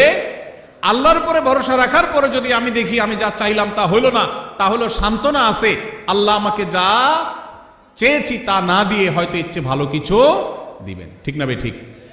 এই জন্য সবসময় আমরা কার উপরে ভরসা রাখবো? ইনশাআল্লাহ। বাচ্চাদেরকে আল্লাহর ভরসা শিখাবো, তাওয়াক্কুল শিখাবো। আমাদের থেকে হারিয়ে যাওয়া আমলগুলো, হারিয়ে যাওয়া গুরুত্বপূর্ণ বৈশিষ্ট্যগুলোর একটি হলো এই তাওয়াক্কুল। মুসলমানদের কাছ থেকে আজ হারিয়ে গেছে ভাই। আমাদের বাচ্চা বলি, বড় বলি, আমাদের মধ্যে আল্লাহর প্রতি তাওয়াক্কুল জিনিসটা নাই। বস্তুবাদ আমাদের কাছে এত নগদ নগদ সবকিছুকে পাইয়ে দিচ্ছে যে আল্লাহর কথা আমাদের আর স্মরণ হয় না। ভাইরা আমার, কোভিড-19 এসে আমাদেরকে কিন্তু তাওয়াক্কুল শিখাই দিয়ে গেছে। ঠিক না ভাই? ঠিক। তাওয়াক্কুল শিখাইছে না শিখায় নাই? আল্লাহু আকবার। শত সহস্র ব্যবস্থা থাকার পরও ইমানদার আল্লাহর উপর তাওয়াক্কুলটাকে অগ্রাধিকার দিবে। নাম্বার 8, সর্বশেষ প্রকার হলো আল্লাহর রাহে যারা জিহাদ করেন, জীবন বাজি রাখেন, আল্লাহর নির্দেশে যারা জিহাদে থাকেন, সেই মানুষগুলো সম্পর্কে আল্লাহ তাআলা সূরা সফের 4 নম্বর আয়াতে বলেছেন, ইন্নাল্লাহা ইউহিব্বুল্লাযিনা ইউকাতিলুনা ফী সাবিলি। যারা আল্লাহর রাহে জিহাদ করে, তারা আল্লাহর রাহে জিহাদ করে কিভাবে? সফফান, সারিবদ্ধভাবে, কান্নাহুম বুনিয়ানুম মারসুস। ইন্নাল্লাহা ইউহিব্বুল্লাযিনা ইউকাতিলুনা ফী সাবিলিহি সফফান কান্নাহুম বুনিয়ানুম মারসুস। যারা আল্লাহর রাহে সারিবদ্ধভাবে দাঁড়িয়ে এরকম বৃক্ষরাজির মতো যারা জিহাদে লিপ্ত থাকে, আল্লাহ রাব্বুল আলামিন তাদেরকে ভালোবাসেন, তাদেরকে আল্লাহ পছন্দ করেন। তাহলে আল্লাহর ভালোবাসার মানুষ হতে হলে আল্লাহর রাহে জিহাদ যখন করার সুযোগ তৈরি হবে তখন জিহাদও করতে হবে। আল্লাহ তাআলা আমাদের সবাইকে আল্লাহ তাআলার প্রিয় বান্দাদের কাতারে শামিল হওয়ার তৌফিক নসিব করুন। আমি এক নজরে আবারও বলে দিচ্ছি, নাম্বার 1, যারা মুহসিন, ভালো কাজ করেন খুঁজে খুঁজে, আল্লাহ তাদের ভালোবাসেন। যারা মুত্তাকি, যারা তাকওয়া অবলম্বন করেন, তাদেরকে আল্লাহ ভালোবাসেন। যারা ইনসাফ করেন, ন্যায়নিষ্ঠ আচরণ করেন, কারোর প্রতি অবিচার করেন, আল্লাহ তাদেরকে ভালোবাসেন। নাম্বার 4, যারা তওবা করেন, কোনো অন্যায় ভুল হয়ে গেলে আল্লাহ তাদেরকে ভালোবাসেন। নাম্বার 5, যারা উত্তম রূপে ভালো করে পবিত্রতা অর্জন করে, তাদেরকে আল্লাহ ভালোবাসেন। নাম্বার 6, যারা বিপদ আপদে ইবাদত করতে গিয়ে, গুনাহ থেকে বেঁচে থাকতে গিয়ে সবর করে, সে সবরকারীদের আল্লাহ ভালোবাসেন। নাম্বার 7, যারা আল্লাহর পরে ভরসা রাখেন, তাদেরকে আল্লাহ ভালোবাসেন। নাম্বার 8, যারা আল্লাহর রাহে জিহাদে রত হন, আল্লাহ তাআলা তাদেরকে ভালোবাসেন। আল্লাহ তাআলা আমাদের সবাইকে আল্লাহর ভালোবাসা মানুষদের কাতারে শামিল হওয়ার তৌফিক নসিব করুন, বলুন আমিন। আল্লাহর ভালোবাসা অর্জন করার তৌফিক। জাযাকুমুল্লাহু খাইরা ওয়া আখিরু দাওয়ানা আলহামদুলিল্লাহি রাব্বিল আলামিন। আলহামদুলিল্লাহ, আমাদের আজকের এই প্রোগ্রামের প্রধান অতিথি মাননীয় ধর্ম উপদেষ্টা মহোদয় উপস্থিত হয়ে গেছেন। ইনশাআল্লাহ বিইذনিল্লাহ আপনারা পরবর্তীতে হযরতের মুখ থেকে মূল্যবান আলোচনা শুনবেন। আমাদের বাংলাদেশের মানুষের জন্য এক গৌরবের অধ্যায় যে কোরআন এবং হাদিসের একজন পণ্ডিত মানুষকে আমরা পেয়েছি, যিনি একাধারে রাষ্ট্র পরিচালনা দায়িত্ব পেয়েছেন, আবার আল্লাহ তাআলা তাকে কোরআন এবং হাদিসের মহাপণ্ডিত হিসাবে আমাদের জন্য আল্লাহ তাআলা নিয়ামত হিসাবে দিয়েছেন। আল্লাহ তাআলা হযরতের দীর্ঘ হায়াতকে বৃদ্ধি করে দিন, বলুন আমিন। জাযাকুমুল্লাহ খাইর। আসসালামু আলাইকুম ওয়া রাহমাতুল্লাহি ওয়া বারাকাতুহু। يا نفس إن لم تظفري لا تجزعي